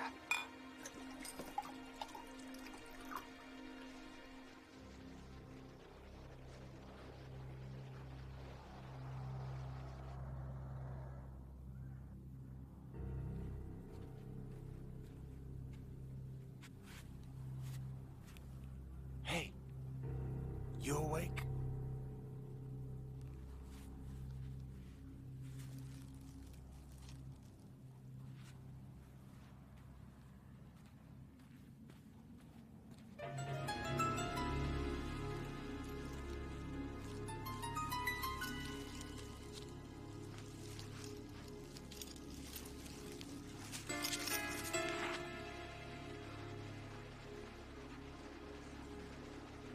So the matches work, but the lager doesn't. Well, what does that mean?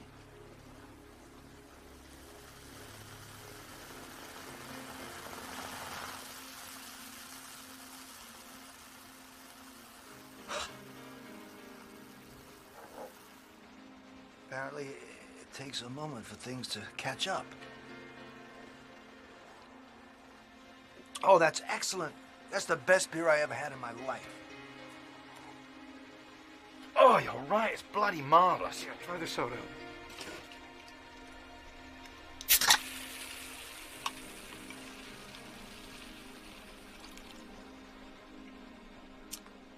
Gentlemen, the cola is very, very good today.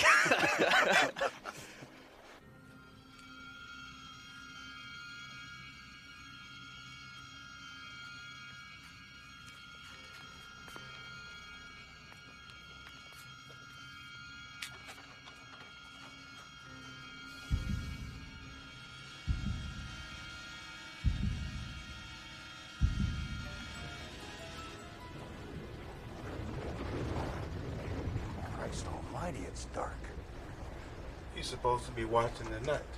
Oh, don't worry, he's still out. Damn, that sound is creepy.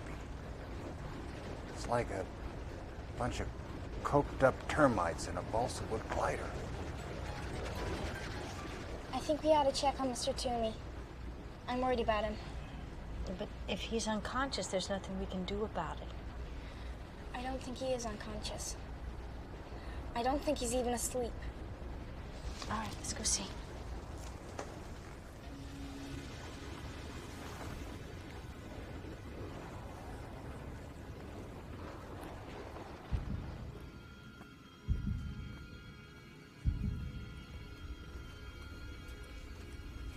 Hey, look, I thought I'd... Oh, my God, where is he? I don't... Be quiet.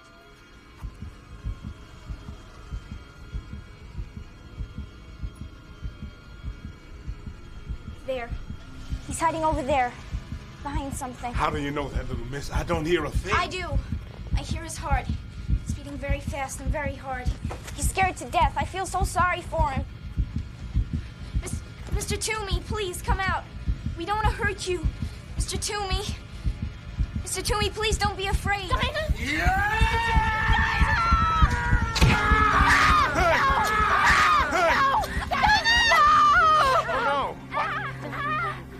Easy now. All right, China. I'll go get help. All right. little girl. She's not a little girl. She's not a little girl.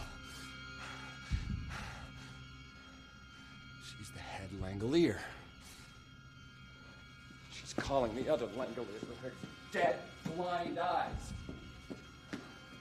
Little rat. You're a bloody genius, Albert. You know that? You're a bloody genius. It wasn't much. I saw what was happening with Bethany's matches and thought... Come! You've got to come! Calm down. He stabbed her head. I think she's dying. Calm down. Who's dying? Dinah.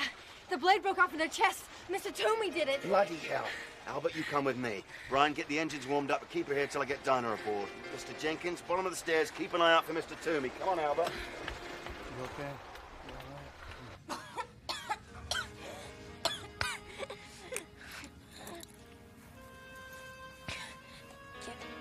Get out of here. Shh. Try not to talk. Try not to talk, okay? Hello, Dinah. Don't you worry, love. We're gonna have you right as rain in no time flat. Is it hurt? Yeah. Hurts to breathe. It's making you want a coffee. Yeah. No, I don't know. Well, it's better if you don't. You get that ticklish feeling, you just try to ignore it, okay? Don't you talk anymore. Listen to me. She's got internal bleeding. We don't get this blade out of her right now, damn quick, she's gonna drown in her own blood. Mr. Warwick, run and get me 6 tablecloths from that grotty little pub around the corner. Make it fast. What are you doing? Looking for the right surgical instrument. Sight of blood bother you?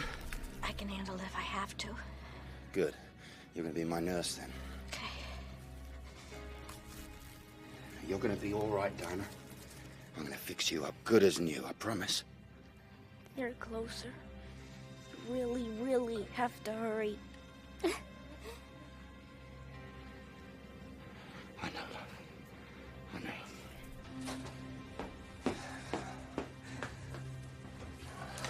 That's right, Craigie Waggy. You just sit here in the dark. When the time comes to move, I'll tell you. All right, Dad. Whatever you say.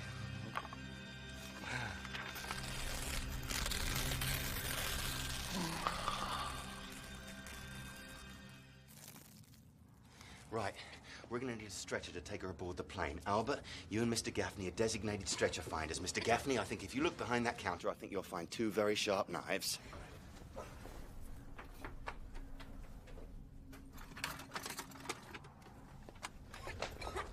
Can I use one of these tablecloths? Yeah, why? I'll show you. When I was a kid, we used to play Indiana Jones. I made something like this once. I nearly broke my brother's arm with it. Good enough. But remember, your mission is not to recapture Mr. Toomey. Your mission is to find a stretcher as quick as possible and bring it back here double time. Got it? Now, you don't find anything in 10 minutes, I want you back here and we'll carry her aboard. But if there's internal bleeding, we can't move her. We don't have a choice. I've got to get her to the plane somehow. 10 minutes is all I can spare. I know, but if she's bleeding internally, Laurel, he's right. Come on, son, let's move. Come on. How you feeling, Dinah? Hurts bad. I know it does, love. See, you've got a little piece of blade stuck in you, and I've got to pull it out. You know that, don't you? Yep. I'm scared. So am I, Dinah. So am I. Right, fold those 2 tablecloths into squares, thick as you can get them. Then kneel closer to me. Mr. Warwick, take off your belt. Now then, I'm going to grasp the blade and pull it out. Now, the moment it comes out, you slap one of those bandages on there and you press. You press hard, you understand? Yes. Jesus, help me.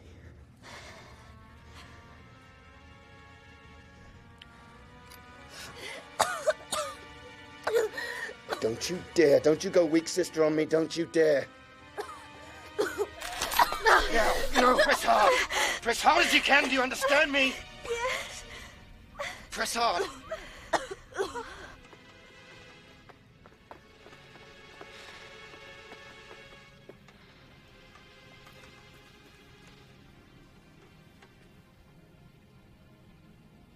Let's try in there.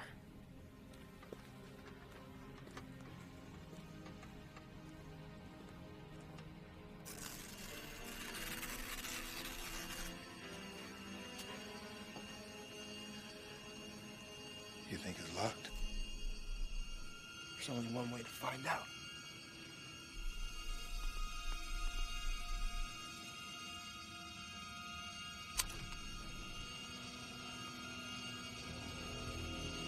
Hey, get out. Look, a stretcher.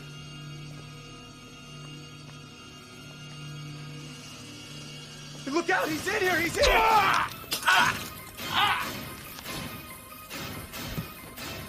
You're one of them too, aren't you? A Langolier. Screw you.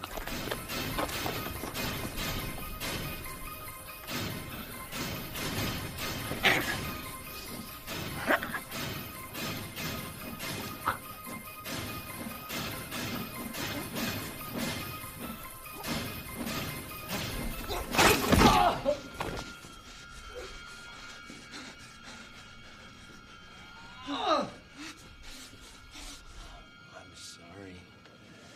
I am really, really sorry. But I have to do this. If you could see things from my perspective, you'd understand. Damn!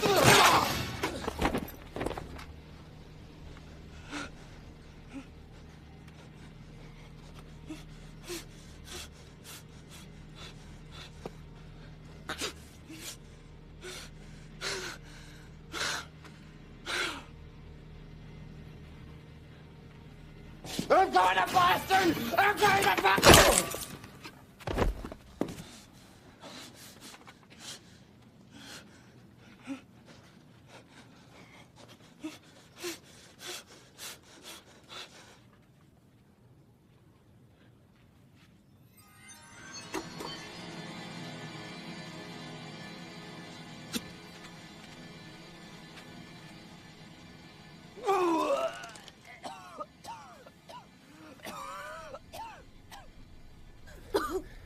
Lift her up.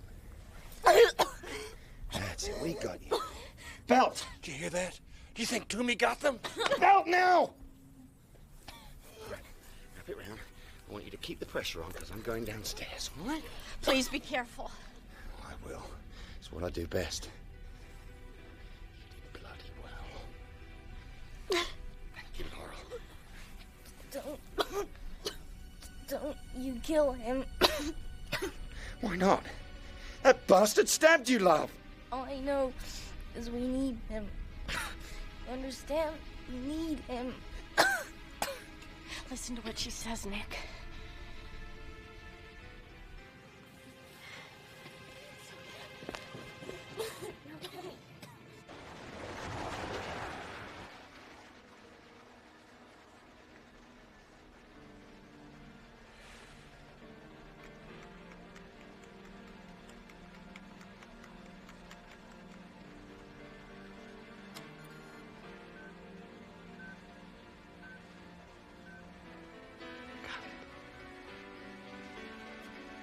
Captain Angle, Yeah. why aren't they back yet? I can't say. Well, I asked Bob, Mr. Jenkins, if he could see anyone moving around in the terminal, and he said he couldn't. What if they're all dead? No, I'm sure they're not. If I make you feel any better, why don't you join him at the bottom of the ladder?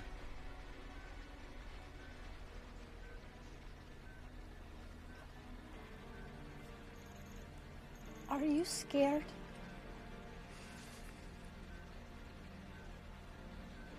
Yeah. Yeah, I sure am. I sort of feel better. It's hard being scared all by yourself.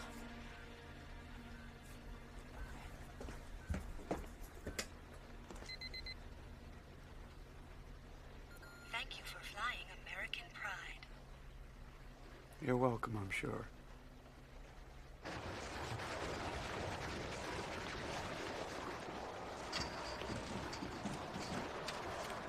Any sign of them? Well, it depends on what you call a sign. I just heard something like shouting just before you came out of the plane. I hope Dinah's gonna be all right. But I don't know. He caught her really bad. Did you see the captain? He's up programming his instruments or something. I hope so.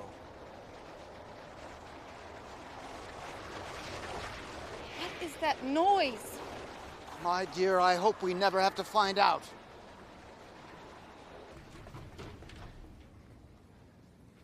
Albert?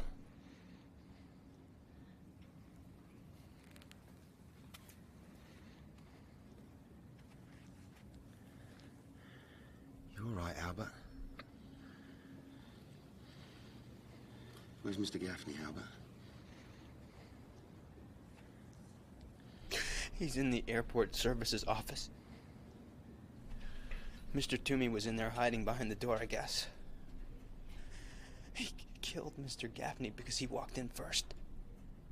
If I'd have walked in first, he would have killed me instead. Then I killed Mr. Toomey. Because I had to. He came after me, do you see? He found another knife someplace and he came after me. Albert, can you pull yourself together, mate? I don't know. I never killed anybody before. I know. It's a horrible thing. I understand, believe me. But it's got to be gotten over, and you've got to get over it fast. Because that sound is coming closer.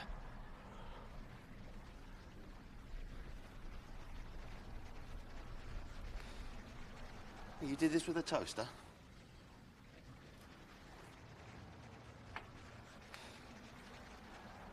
He's not dead.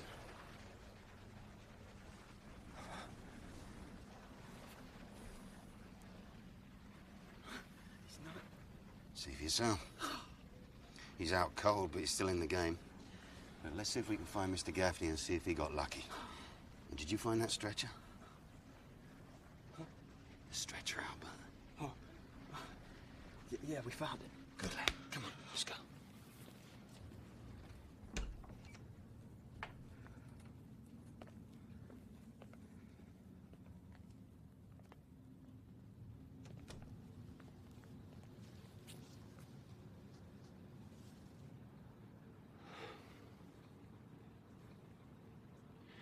Keep it together, Albert.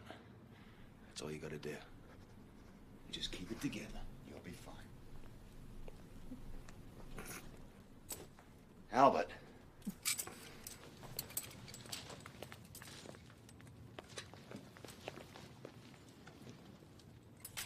Take the stretcher upstairs. I'll be with you in a minute. What are you going to do? I'm gonna go back in the office and see if there's anything else I can use. I don't believe you. Nor do you have to, Albert. Just take the stretcher upstairs, and I shall be with you directly. And don't look back.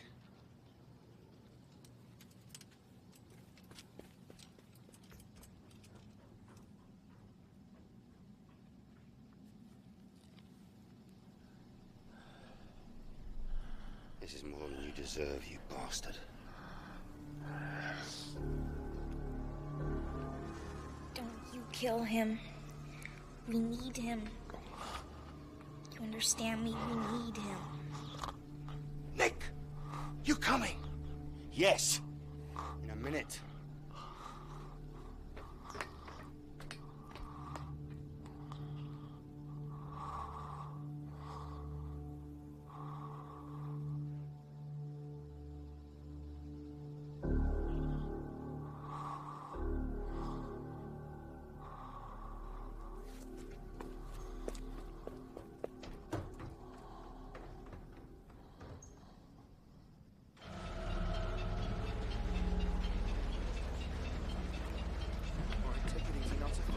They're coming out!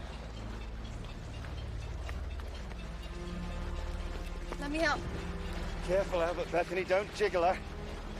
Help me carry her up the stairs. How bad is she?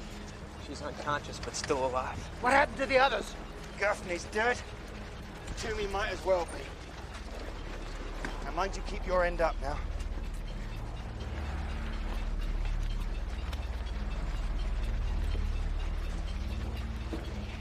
Careful now. Okay. Bring her over here.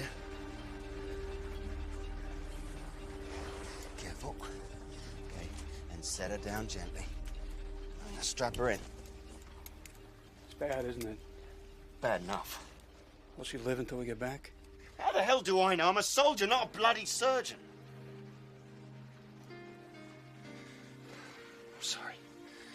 I'm sorry. This time travel stuff really gets on your nerves, doesn't it? You don't have to apologize. I'm going to start the engines. Pull as close as I can get to one of the fuel pads out there. While I'm doing that, the four of you pull the hose truck over. There's one sitting on the other jetway. You got it? Got it. Go to it then, Bethany. Mr. Warwick, go down with them, roll the ladder away from the plane. When I get it repositioned, move it back up to the door. Go ahead.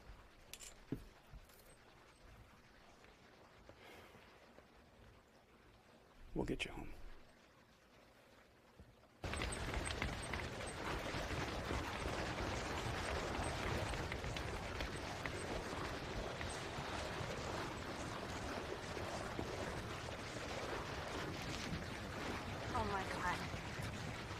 Oh my God, look.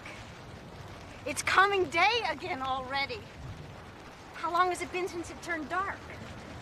Less than 40 minutes. Yeah, well, we can't worry about that now.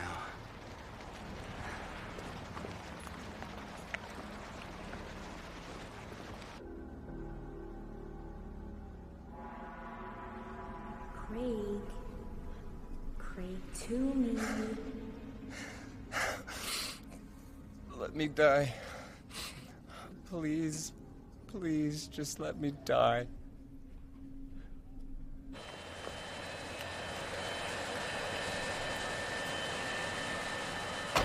What's gonna happen to Mr. Toomey? I don't know. All I know is when the chips were down, I did what you and Dinah wanted. I left him lying there unconscious on the floor. Would you like to go out to dinner with me, if and when we get back to LA? Yeah. I'd have that to look forward to. So would I.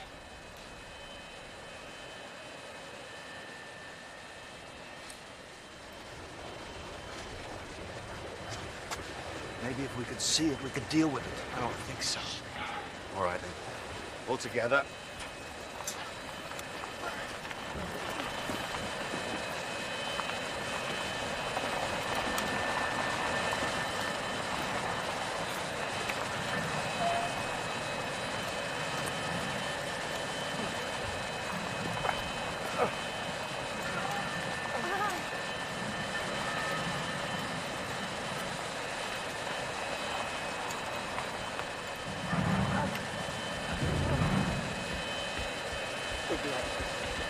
Over here.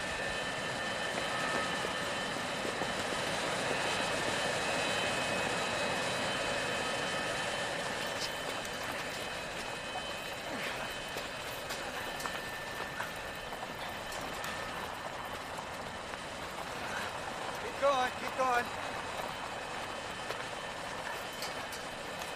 Good, good. Hold it. There, Bethany, why don't you come in? All right, you see this over here? Can you open that lid? Rick, you take that head out of there, attach it there.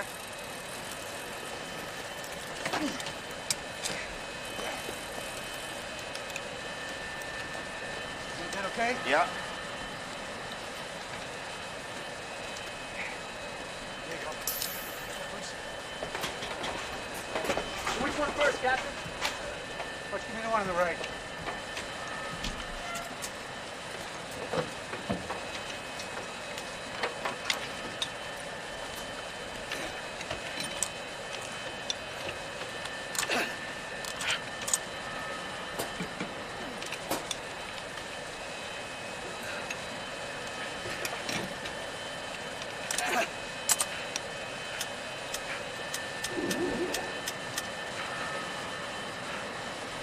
What now, Brian?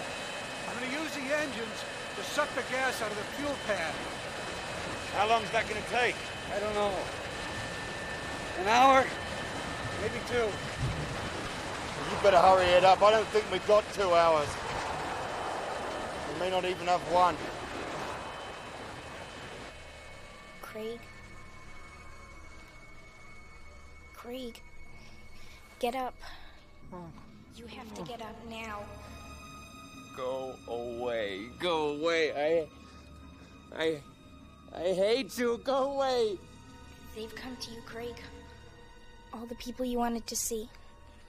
They left Boston and they came here. You can still see them. If you're man enough to get up, that is. Man enough? Man enough? Whoever the hell you are, you better be kidding.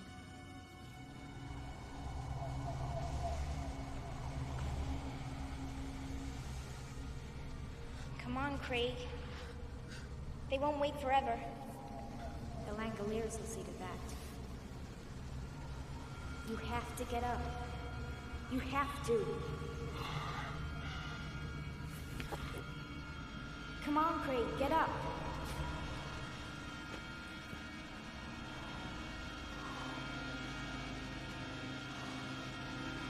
This way, Craig. They're all waiting for you. I'm sorry, Mr. Toomey. Despite what you did, I'm sorry. But we need you, so please hurry. Hurry.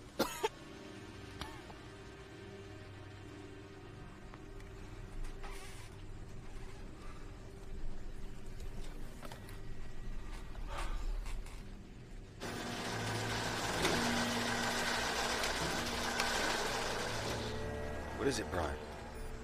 The engines are getting a taste of the new fuel and they don't like it.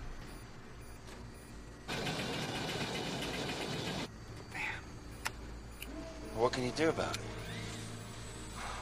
Try to keep the other two engines running the pumps and hope.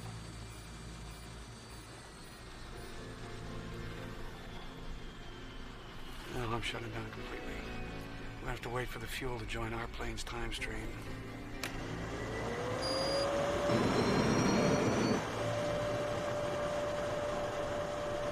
Hey, we may have lucked out, Brian. Yeah, we might. What's happening? Is everything all right? We may just have a shot at this thing.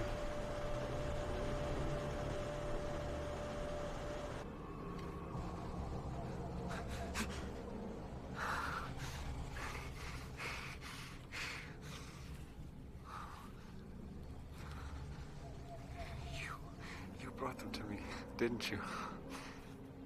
The chairman of the board, the company directors, all of them. Yes, but you have to hurry. Before they decide you're not coming and leave. This way, Craig. They're all waiting for you. Hurry.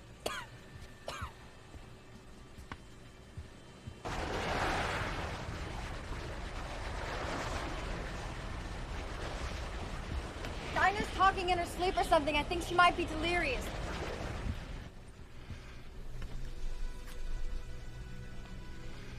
I don't know. But she might be slipping away. I think you have to hurry before they decide you're not coming. I think she might be dreaming about that Toomey guy. She said his name before. Yes, I will if you want me to. But hurry, I know it hurts. But you have to hurry. She is delirious, isn't she? No, I don't think so. I think it has something to do with what she told Nick about Mr. Toomey, about how we need him. Just let her be for a minute. She needs to sleep.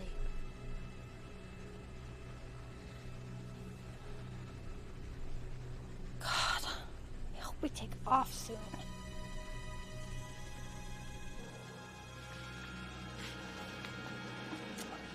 Thank you. Thank you for bringing them to me. This is my last chance, you see. This is my last chance to get away from my father and everything else. Yes, I know. But you have to hurry. Please, please, hurry. Okay, anything you say.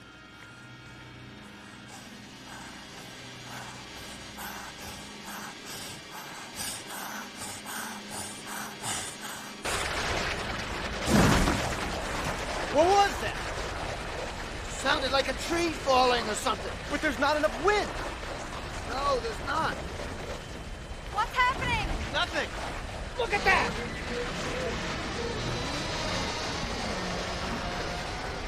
We gotta get out of here. We gotta get out of here now. Megan, stop! Time's getting short, Brian. How much longer? 15 minutes. You can't cut that? You sure you can't cut that? I need 50,000 pounds of fuel in each wing, not a drop less. Otherwise, we crash and burn.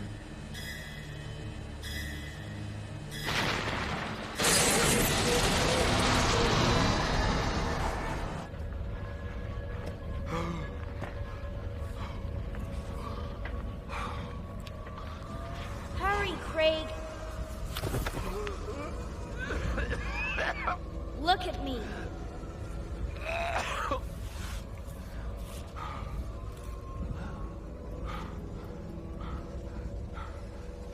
Now stand, Craig. Stand.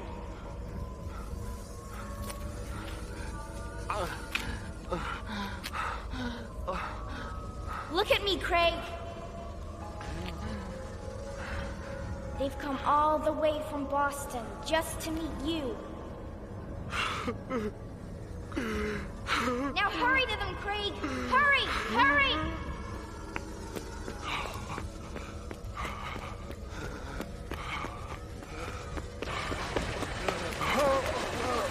Run to them, Craig. Quick, quick. Run around the plane, run away from the plane. Run to them now.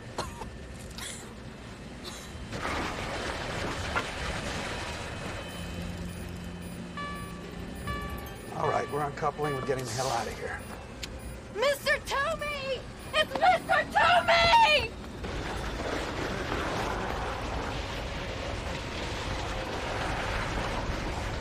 What's he doing? Never mind him right now. We're all out of time.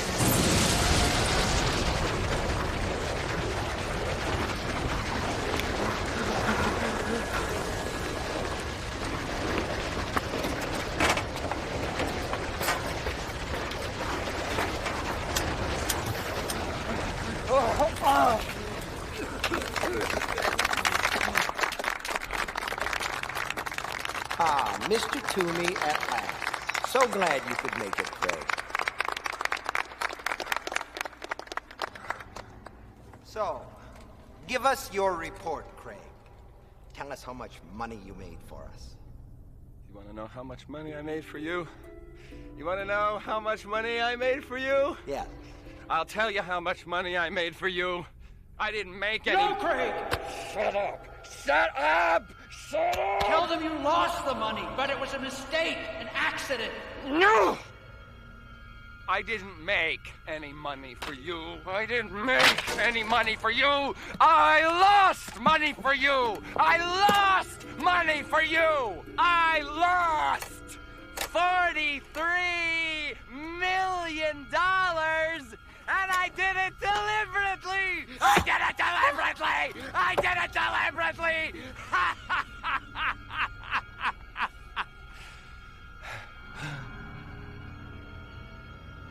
You fool.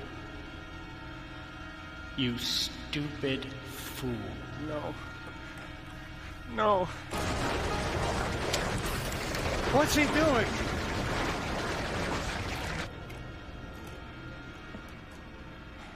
You don't frighten me anymore, Father. The Langoliers don't even exist. You just made them up. No.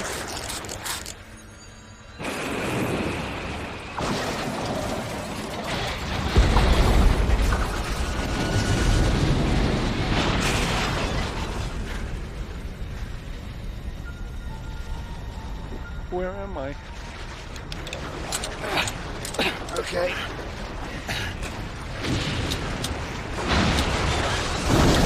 All right, let's get the hell out of here.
Come on, move it!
No, Craig!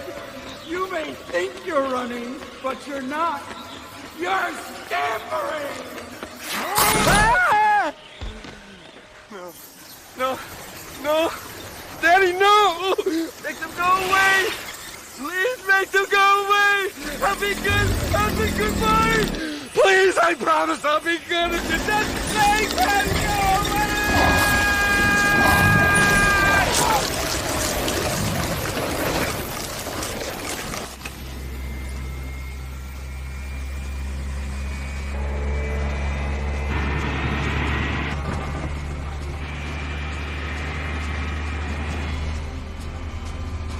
Belt in! Belt in!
Good Lord, look at that!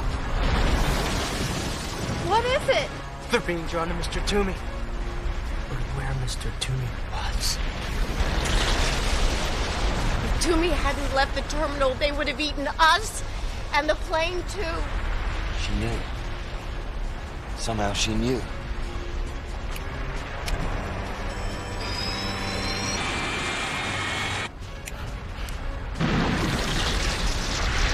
Now we know, don't we? What? We know what? We know what happens to today when it becomes yesterday. It waits for them. It waits for them. The timekeepers of eternity. Always following behind. Cleaning up the mess in the most efficient way possible. By eating it. Mr. Toomey knew about them. He said they were the Langoliers.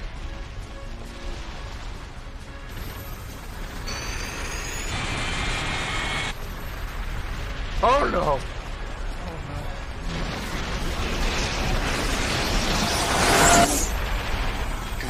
Come on.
Come on!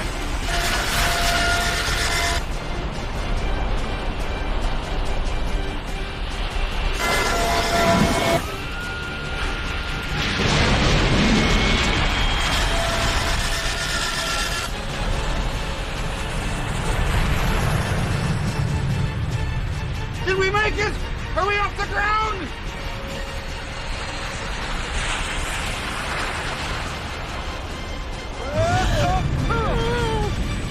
What happened? Are we crashing? Listen, Mr. Warwick, sit down, strap yourself in, and everything will be all right.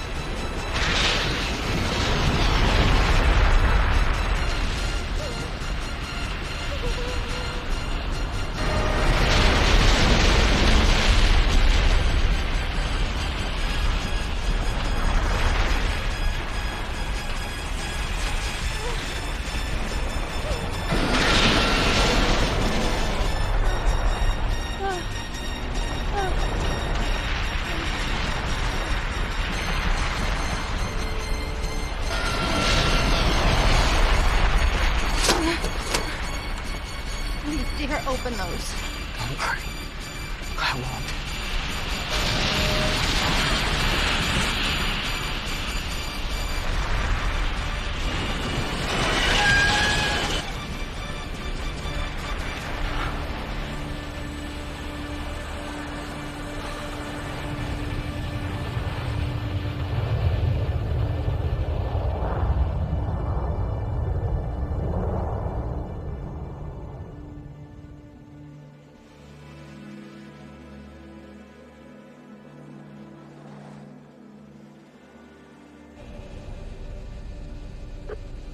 We're up.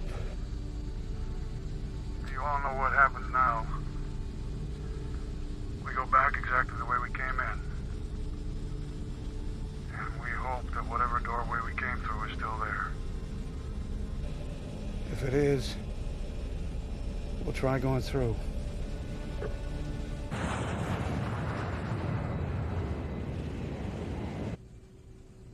I'm going forward. Do you want to come? No, I'll stay with her. Okay. We've still got a dinner date. You haven't forgotten, have you? No, I haven't. And I won't.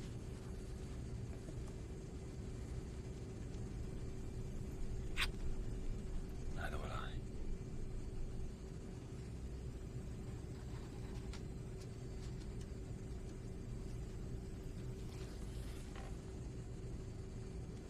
Hold on, Dinah. Please hold on. What happens if the fuel goes bad? You know the answer to that, Bethany.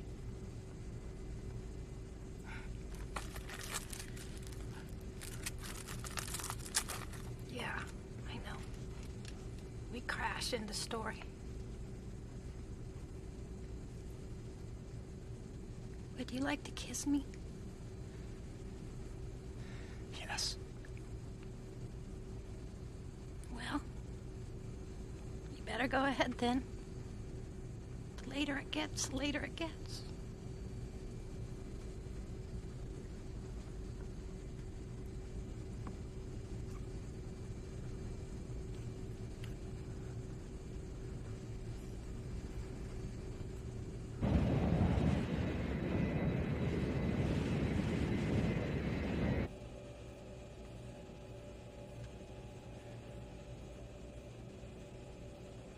Time's going faster, isn't it? Yeah, it is. I think after a while, the days and nights will be passing as fast as a camera shutter can click. We were all going to Boston for different reasons.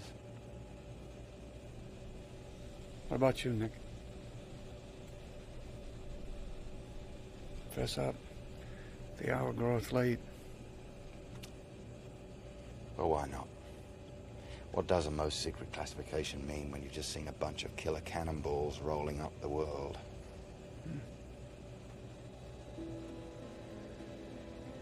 I'm a special operator in the armed services, Brian.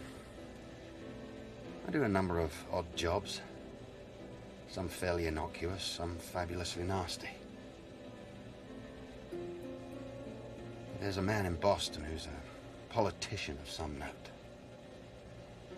Well, this man, I'll call him Mr. O'Banion for sake of conversation. He's very rich, Brian, and an enthusiastic supporter of the Irish Republican Army.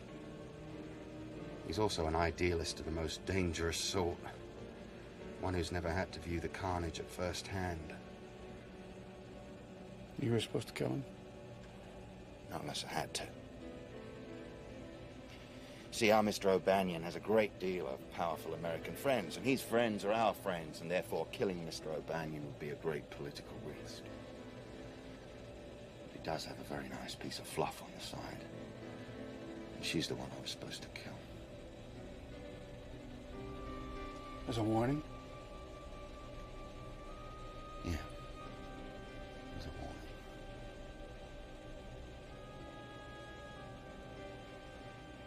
Well, that's enough about me. What about you? What are you hiding you'd like to get off your chest? Me? No, I don't have anything to hide. Well, maybe there's one thing. My ex-wife died in a fire in Boston. That's why I was heading back. Our marriage ended badly. We were having a fight about children. I wanted them. She didn't. And I did something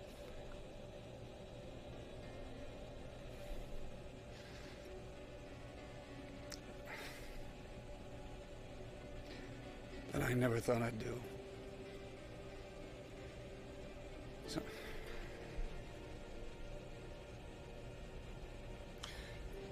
I always wanted to tell her sorry. I guess I waited too long. Well, I shouldn't worry about it too much, Brian. I'm sure she's forgiven you. If you get out of this, if we make it back, you gonna carry through with it? You gonna kill the girl? No. No more midnight creeps for Mrs. Hopewell's boy, Nicholas. Now, if we get out of this safely, a prospect I find rather shaky at this moment, I believe I'll retire. And do what? Oh. Could always take up flying.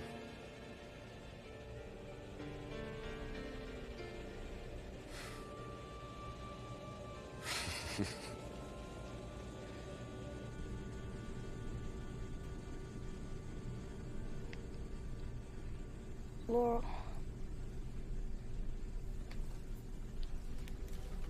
Shh, Dinah. Try not to talk. We're going back. And you're gonna be all right, I promise you. Don't worry about me, Laurel.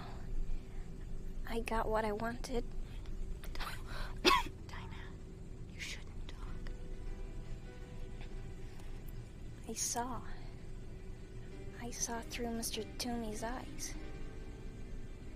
At the start, everything looked mean and nasty to him. But it was better at the end. Please, Dinah. Try not to talk anymore, okay? I saw you, Laurel. You're beautiful. Especially your eyes. Everything was beautiful. Even the things that were dead. It was so wonderful. Just, see.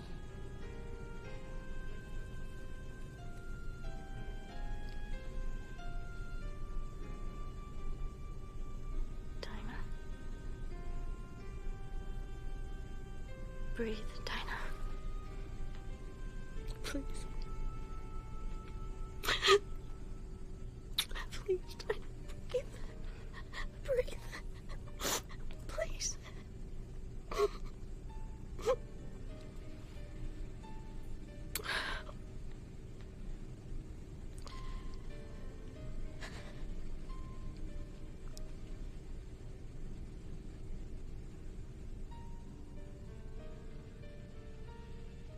saw through Mr. Toomey's eyes. Everything was beautiful, even the things that were dead. It was so wonderful just to see. I can live with that.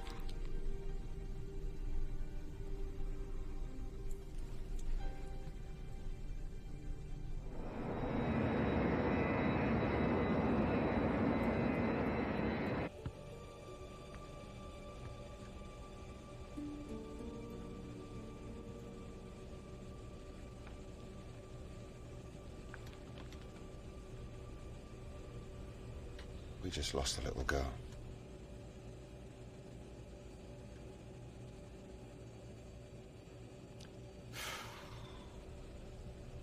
She never got her operation. No, she didn't. But Laura's okay? Yeah, more or less. You like Laura, don't you? I got a few mates back home that might find it amusing that I've fallen for a nice girl, but I have.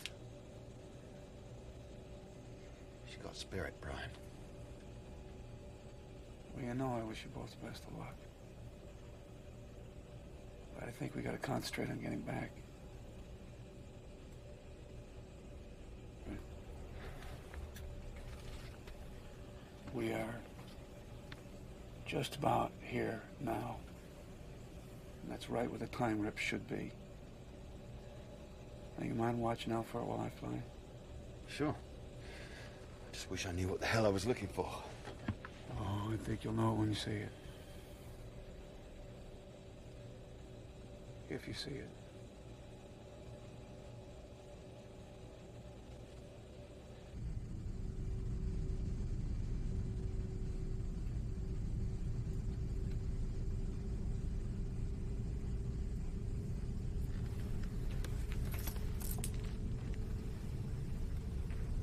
What's wrong? I don't know, and that's the problem, dear boy. There's something wrong, something very wrong, but can't figure out what it is.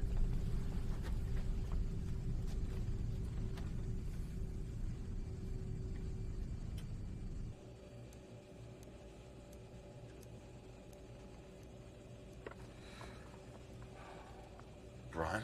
Yeah. I think I see something. God almighty.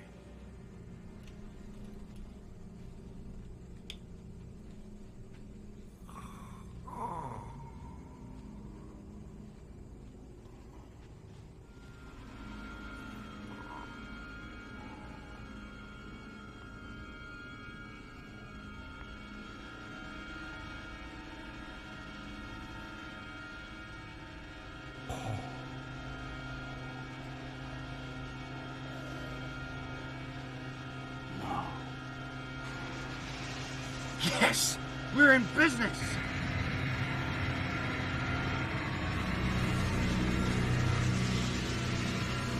Ladies and gentlemen, we have found what we were looking for.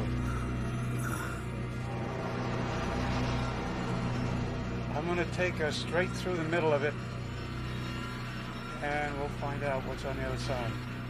Stop! Stop! Captain! I'll take care of it. Stop!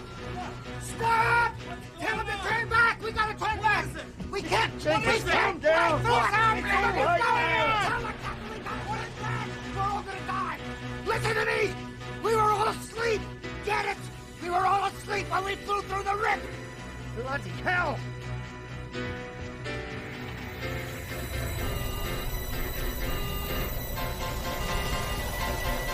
Turn back, Brian. You have to turn back now.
Nick, are you all right? Yeah. I've seen better days. Broke my bloody arm. We missed it, didn't we? Yeah, we missed it, but why? Well, we came all this way. We missed it, didn't we? We missed Oh, it. that was close. Great. Is this the intercom? Yeah, well, what the hell is going on? Listen to me, everyone. We just managed to turn away in time. We're extremely lucky. And I've been extremely stupid. I'll explain. When we first flew through the time rip, everyone on board the plane that was awake disappeared. We're all awake now. Therefore, logic suggests if we tried to fly through the rip again awake, we too would disappear. That's all. That is all? That's bloody all? Well, what are we supposed to do about it? We have to go to sleep? How do we do that? I've never felt less like sleeping in my whole life.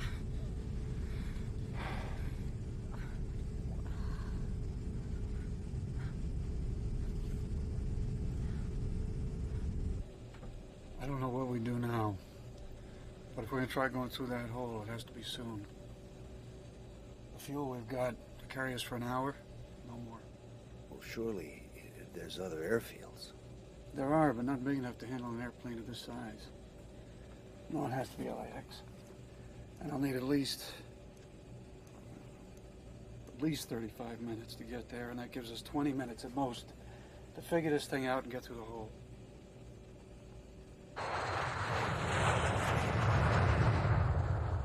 Now, how do we put everybody to sleep at the same time? Aren't you forgetting the most important thing of all? I mean, even if you figure out a way to put us all out, who's going to land the plane in L.A.? We're out of luck, you know that, don't you? Completely out of luck.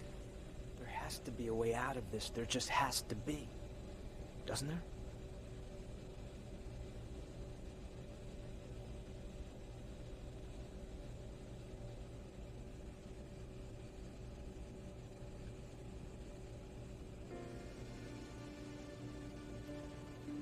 There is a way out. Damn it, there is. What is it, Brian? I can see you're onto something. Pressure, that's what I'm on to, pressure. Of course. Pressure. Would you two mind telling me what you're talking about? I'm talking about dropping the air pressure in here to 7 psi, half sea level. Do that and boom, we're out like lights. Only how do we answer Laurel's question? How do I wake up after we come through and land the plane?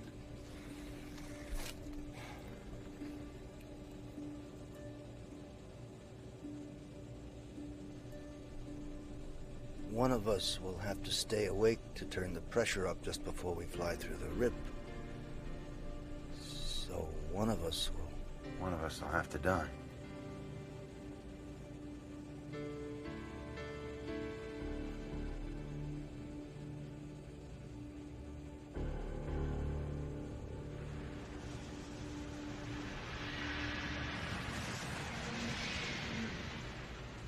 Who's gonna do it? You all draw straws or what? Only for that. I'll do it. No. Why should you do it? Why shouldn't we draw straws?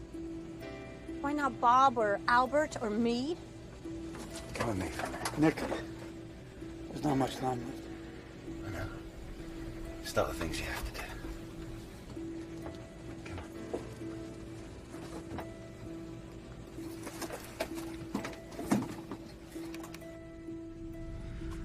Laurel, I think we could have something, you and me. Do you think I could be right about that? Because if you do, say so. There's no time to dance, absolutely none. Yes, I do. I think that's right. But we don't know for sure. I mean, we can't know. It all comes back to time, doesn't it? Time and sleep and not knowing. But I have to be the one, Laurel. You see, I've tried to keep a reasonable account of myself during my life, and all my books are deeply in the red, and this is my chance to balance them, and I mean to take it. I don't understand what you're... Look, I wish I could tell you everything about myself, but there's no time. Would you do something special for me? If you get out of this, that is. Yes, of course. Nick! Yeah, I'm coming. Listen to me. Listen very carefully. I was going to quit it. My mind was made up. Quit what? Doesn't matter. What matters is that you believe me, do you? I don't know what you're talking about, but I believe you mean it. Nick, we're heading towards a rip! Yeah, I'm coming just now, damn it! Listen, my dear old dad lives in the village of Fluting. It's about 20 miles south of London. You ask for him in any shop along the high street, Mr. Hopewell. Some of the older ones still call him the gaffer. You go to him and tell him I was going to quit it. You'll need to be persistent. He tends to turn away and cuss loudly when he hears my name. Can you be persistent? Yes. Good. And you repeat what I told you. And you tell him you believe me. Tell him that I tried my best to atone for what happened outside the church in Belfast. In Belfast? Right. And if you can't get him to listen, you tell him that he must listen because of the daisies. Because of the time I bought the daisies. Because when you brought him daisies. No, not to him. But it'll do. Can you remember that as well? Yes. But... It's okay. Thank you so much, Laura. Nick!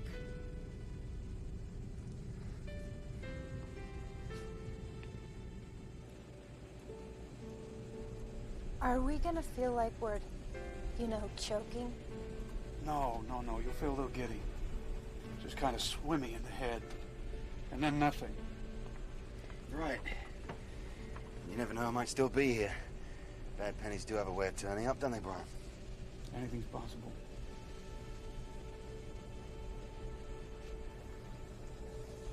You folks all sit down. Nick, up here beside me. I'll show you what to do and when to do it. 1 second, please.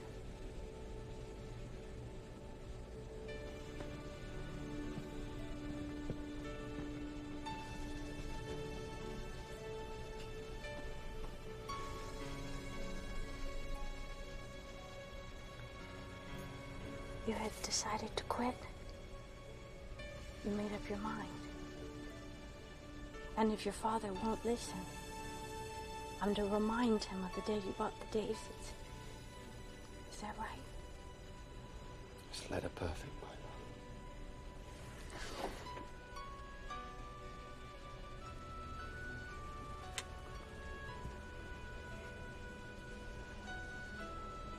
That's the one to go on. Sure enough.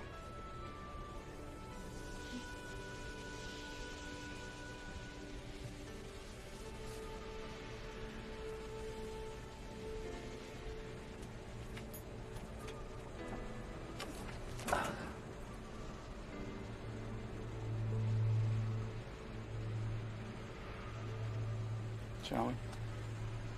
Let's do it.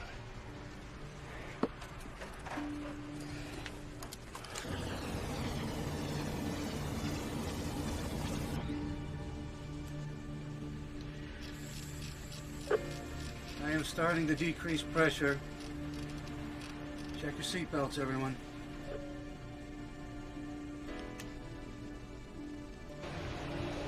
I think you better put your belt on.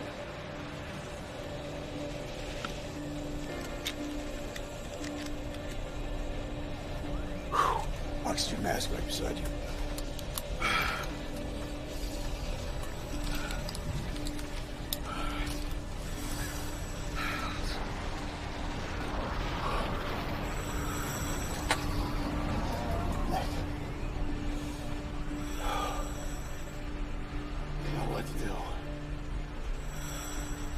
I know. No fear. Off to sleep. Sweet dreams and all that.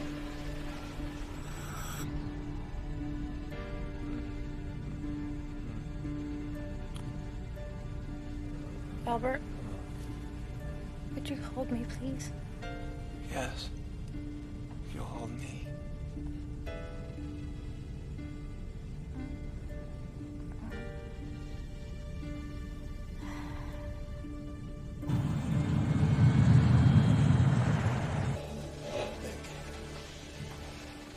I just...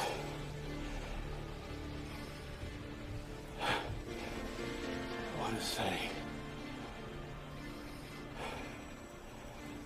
thank you. mate. It's been a flight to remember. Even without the movie and the free mimosas.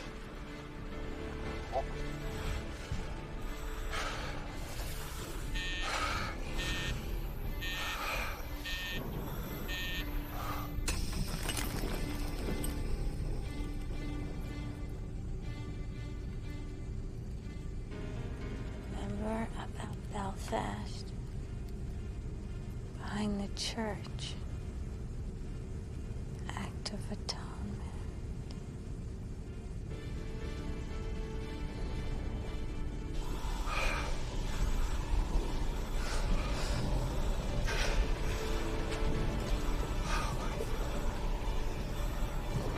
It's so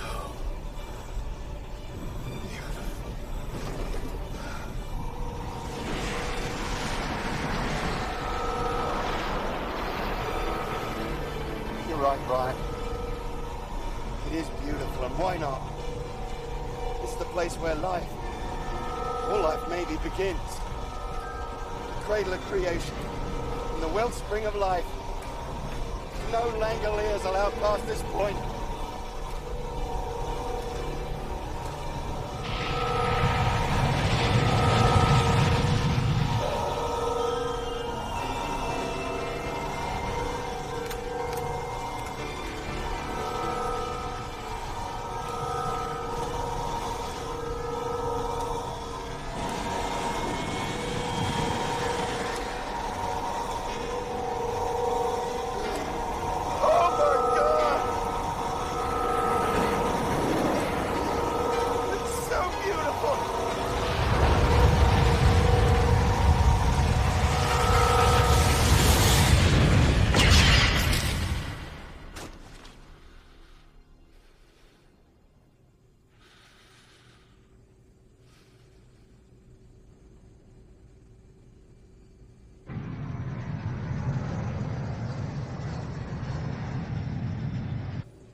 LA approach, this is American Pride 29. Repeat, 29er, 29, heavy. Approach control, I'm declaring an emergency here. Quit it! Just quit it! Sit down, come on, sit down. We're entering heavy traffic unannounced. There is no heavy traffic down there. Look for yourself. We're over LA, all right. But what do you see out the window?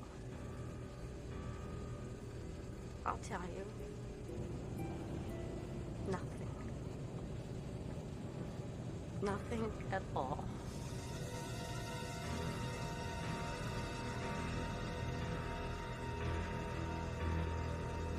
Here, put this in. Put it on.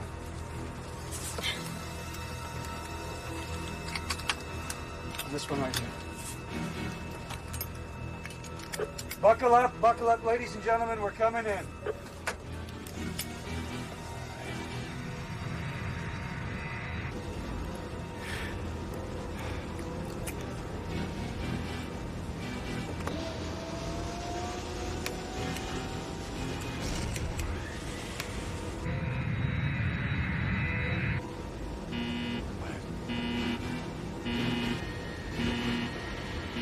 Oh, no.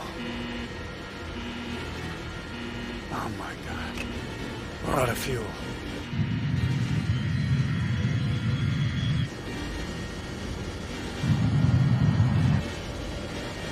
Hang on, we're going in hard.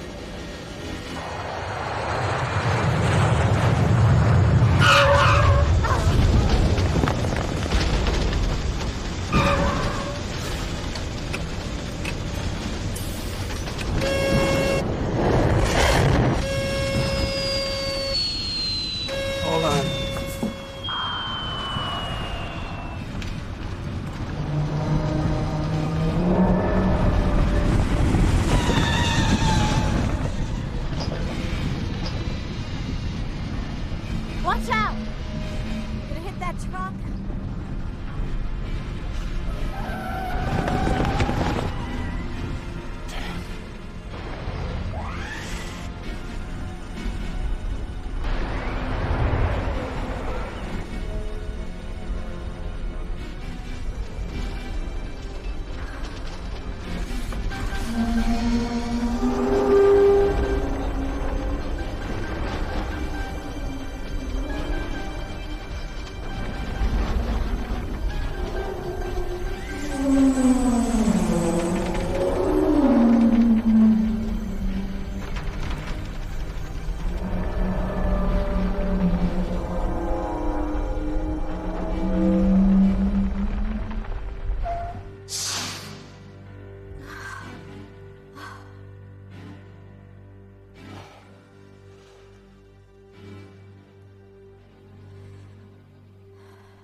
Well, that's about as close as I'd ever want to cut it. Should have let us crash. Everything we tried, Dinah, Nick, it's all for nothing. It's just the same here. It's the same.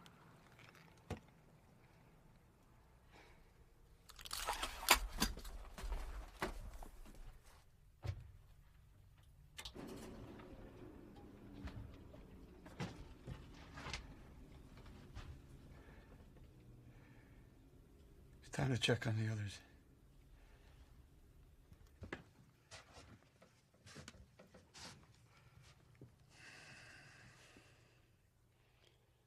Let's get off the plane. This time we'll use the cockpit exit. Thanks.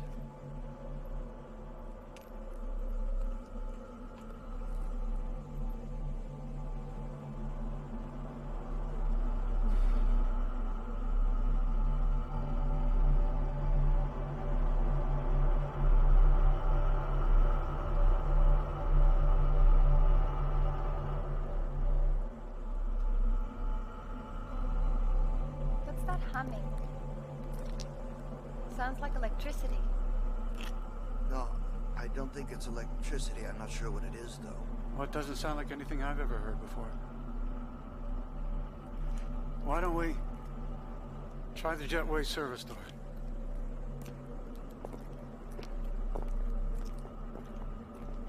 Wait. What?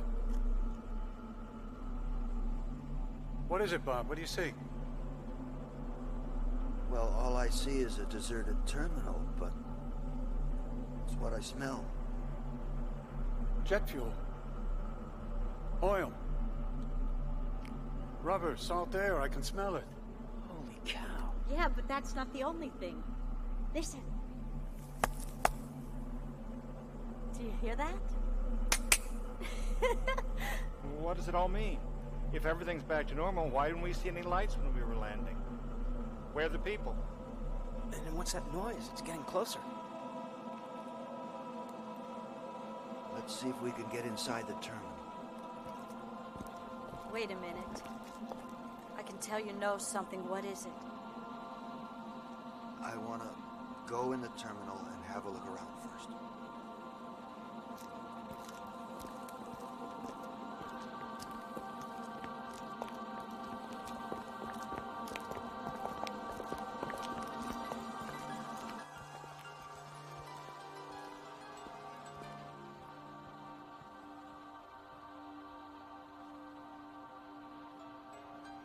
Come with me, quickly, please.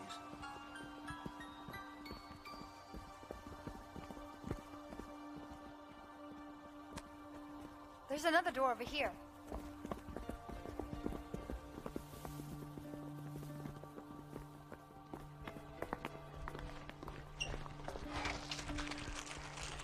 Here, Albert, you open that trunk, quick.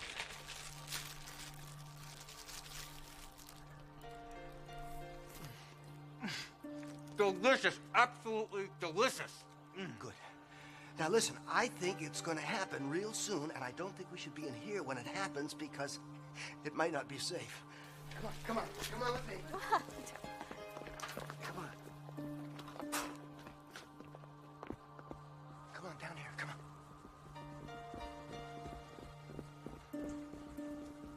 Here, get up against the wall. I think we're safe here. We're out of the main flow of traffic. What's gonna happen? Well, when we flew through the time rip going east, we went back in time into the past about 15 minutes. Do you remember me saying that? I do. It brought us into the future. That's it, isn't it? This time rip brought us into the future. I believe so. Only we haven't returned to a dead world that's moved on without us. We've returned to a world that's waiting to be born. Look at that. I don't know what it is, but it's wonderful. I love it. I think that the present is on the verge of catching up to us. She's gone. I really don't think that. Forget it. Okay, hang on. There might be a jerk or something. Oh, wow.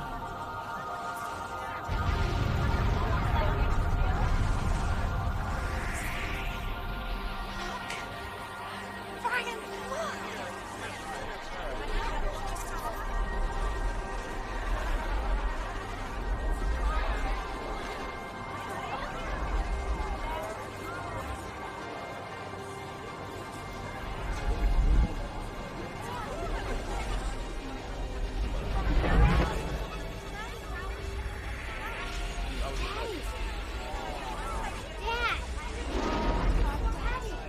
What? I'm looking for your mother. New people, look at the new people.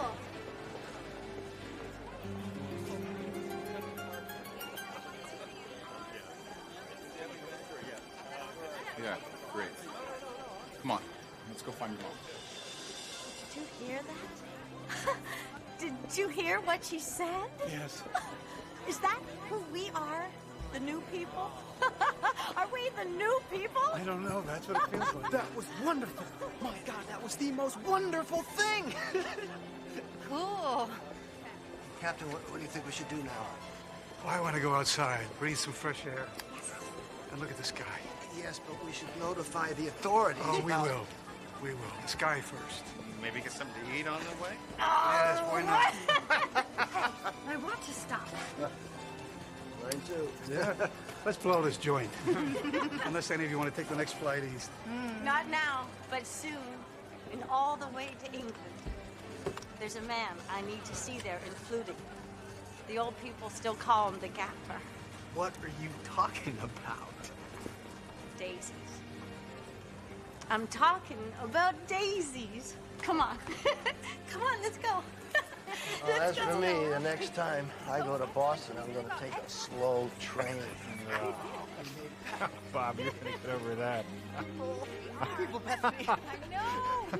I'm so happy. Yeah.